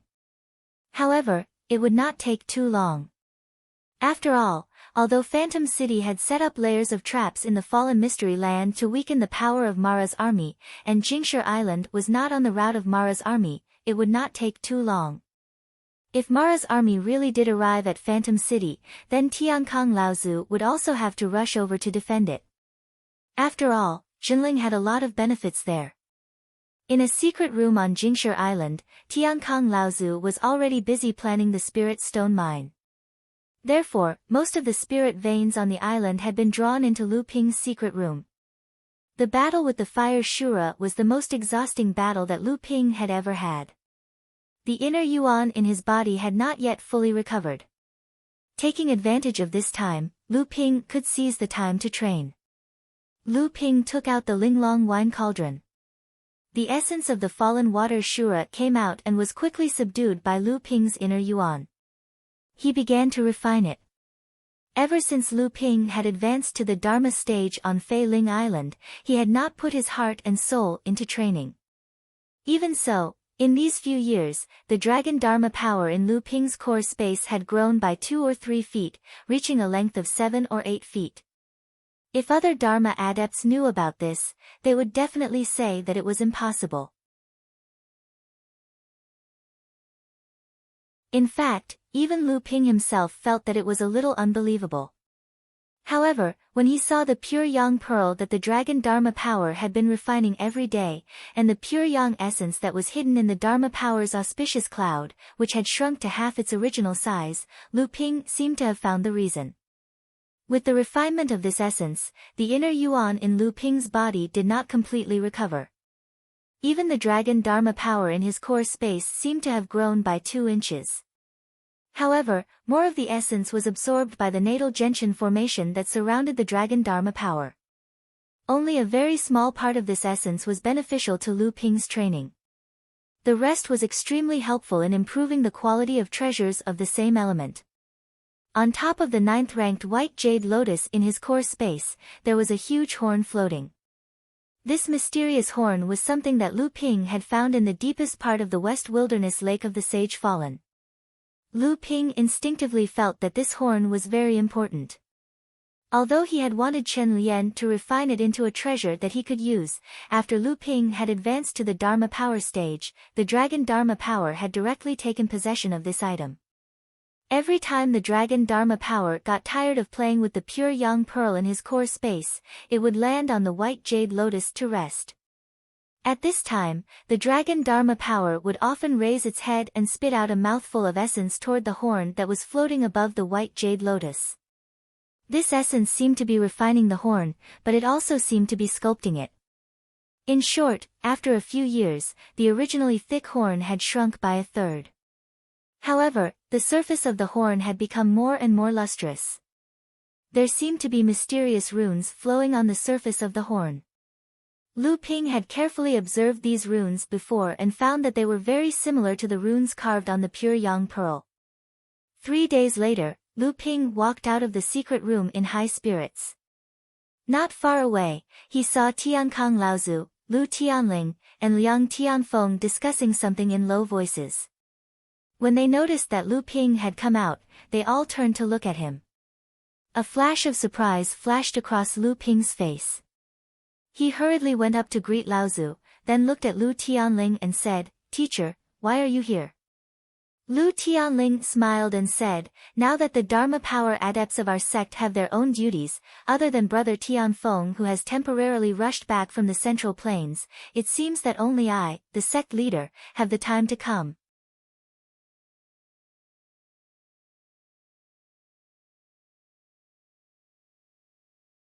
Chapter 10-13. Yin Xianchu was disheveled as he flew in the air. However, no matter how he used his concealment technique, the wind azura behind him was always able to detect his tracks and quickly caught up to him. After this, he would go into seclusion. When he got the spirit-forging pill that senior brother Tianping refined, he would definitely advance to the peak of the core forging realm and condense a 9th-grade golden core. Yin Xianchu made up his mind as he fled. He had suffered enough because of his insufficient cultivation, but he never thought that he would always provoke an existence that far surpassed his cultivation. Seeing that he was about to be caught again, Yin Xianchu had no choice but to say, "All right, this time it's up to you." The wind azura obviously had the idea of capturing him alive. Seeing that he was unable to escape, it immediately went forward to grab Yin Xuanchu's shoulder.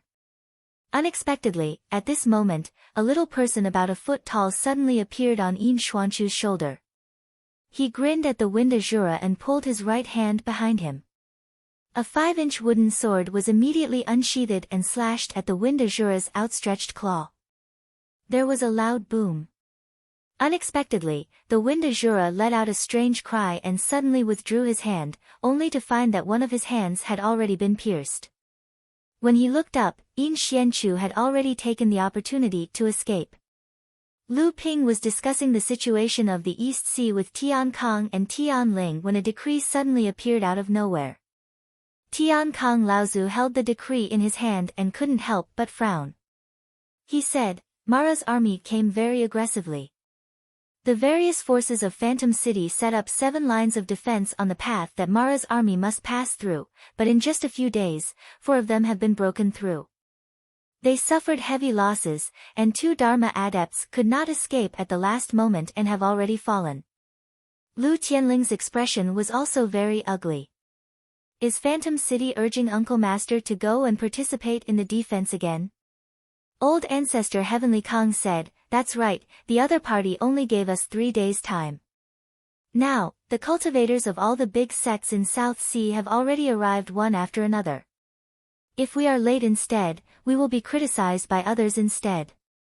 Furthermore, when Illusionary Spirit City renegotiated the distribution of the sects previously, our sect's sudden rise had offended numerous sections. When the time comes, it's hard to guarantee that these sects won't hit us while we're down and settle the score later. Just as old ancestor Tian Kang's voice landed, a sound transmission spell sword also passed through the island's protective formation. Lu Ping's divine will stirred and he stretched his hand out towards the spell sword. The spell sword then landed in his hand. Although there were several Dharma adepts on Hearing Wave Island now, as a precaution, they had also activated an illusory array like Hearing Wave Island. It was not easy for adepts below the Dharma stage to discover Jolting Hibernating Island on the sea unless they had special secret techniques. After Lu Ping finished reading, he handed the sound-transmitting sword to Lu Tianling and said, things are not good. Xian Chu sent news that the Nameless Island not only has a Jade Shura guarding it, but there are also 4 Blood Mara subordinates. 1 is a Wind Shura, 1 is an Ice Shura, 1 is a Water Shura, and 1 is a Blood Demon. In addition, there are also dozens of big Mara, and there are many small Mara. On the side, Tian Kong Laozu snorted coldly and said, what, that little bastard Xian Chu is not willing to send the news himself. Must he use a sound-transmitting sword? Lu Ping laughed bitterly to himself and said, wouldn't it be faster to send the news this way? Tian Kong Laozu snorted coldly and stopped talking. Lu Tianling said, this is a bit tricky. With Uncle Tian Kang's mountain-splitting axe, he can fight with the Jade Shura. As for the remaining 4 Blood Shura, Tian Ping should be able to defeat one of them one-on-one, but it's hard to say if he faces 2 of them. After all, when you killed the 2 Blood Shura on Hearing Waves Island, not only did Xian Chu hold them back, but you also had the help of Chu Hailon from the Green Sea Snakes. But with the strength of your Uncle Tian Feng and I, at most, we can fight to a draw with 1 Blood Shura each. Even so, the remaining dozens of big Shura will be a difficult task. Liang Tianfeng smiled bitterly and said, Junior sister, you don't have to cover for me. With my ability, it's fine if I fight with 1 Shura for a while, but I will definitely lose after a long time. Lu Tianling said, it's a pity that Chu Hailon has already taken the only remaining cultivator of the AI family to the Carefree Pavilion. Otherwise, with his help, there might still be hope this time. Liang Tianfeng also said, there are only 20 core forging cultivators on Jingzhi Island. Xian Xian and Xian Chu are good fighters, and there are only 30 core forging cultivators on Hearing Waves Island. Even if this is a sneak attack, I'm afraid the odds of winning are not high. Tian Kong Laozu thought for a while and said, even if there is a chance of winning, we can't make a move. Are you willing to lose 20 out of 30 core forging cultivators? We can't fight recklessly unless it's absolutely safe. Liang Tianfeng smiled bitterly. Everyone was silent. At this time, Lu Ping said in a low voice, Disciple is confident that he can hold off the 3-headed Blood Mara. Outside the Nameless Island, the cultivators on Jinling and Hearing Waves Island had secretly gathered together.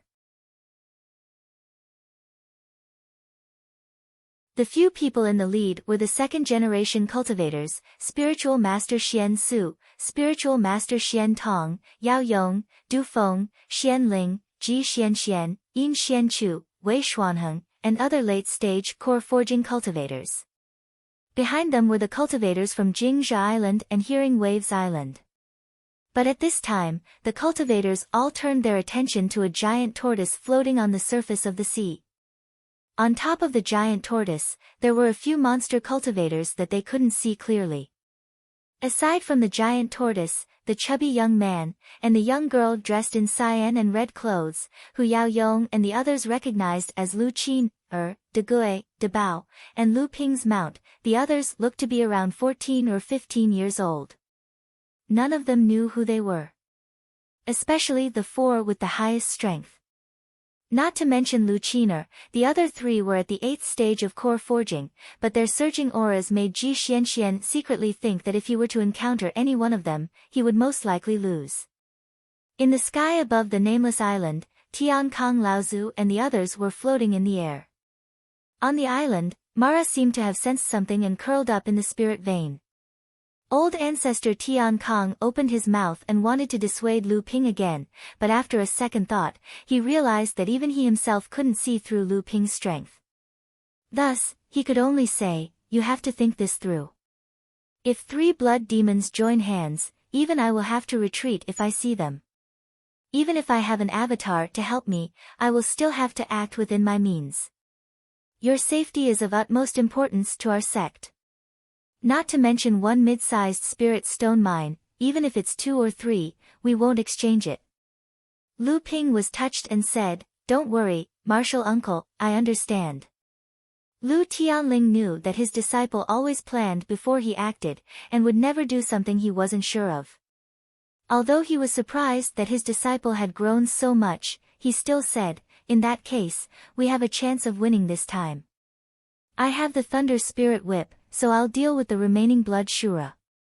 This way, senior brother Tianfeng can free up his hands to kill the late-stage core forging Big Mara first, and then help me break the stalemate." Seeing Liang Tianfeng nod, Lu Tianling continued to make arrangements. "This time, we're only going for the spirit stone vein.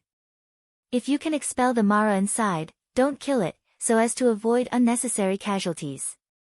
Tian Kong Laozu took out the mountain-splitting axe, and the aura that he restrained suddenly surged toward the nameless island under his feet. He let out a long roar, and an unparalleled power with a strong sense of provocation rolled toward the jade shura hiding in the spirit stone vein. Roar! A roar that didn't want to be outdone sounded from underground, and the wind and clouds surged in the sky. A deep hole that seemed to have crossed an unknown space from underground reappeared in the sky, and a jade shura flew out of the door, rushing straight toward Tian Kong Laozu. The mountain-splitting battle-axe in old ancestor Tian Kang's hand cleaved out, and the huge power forced the jade shura to temporarily dodge this full power strike.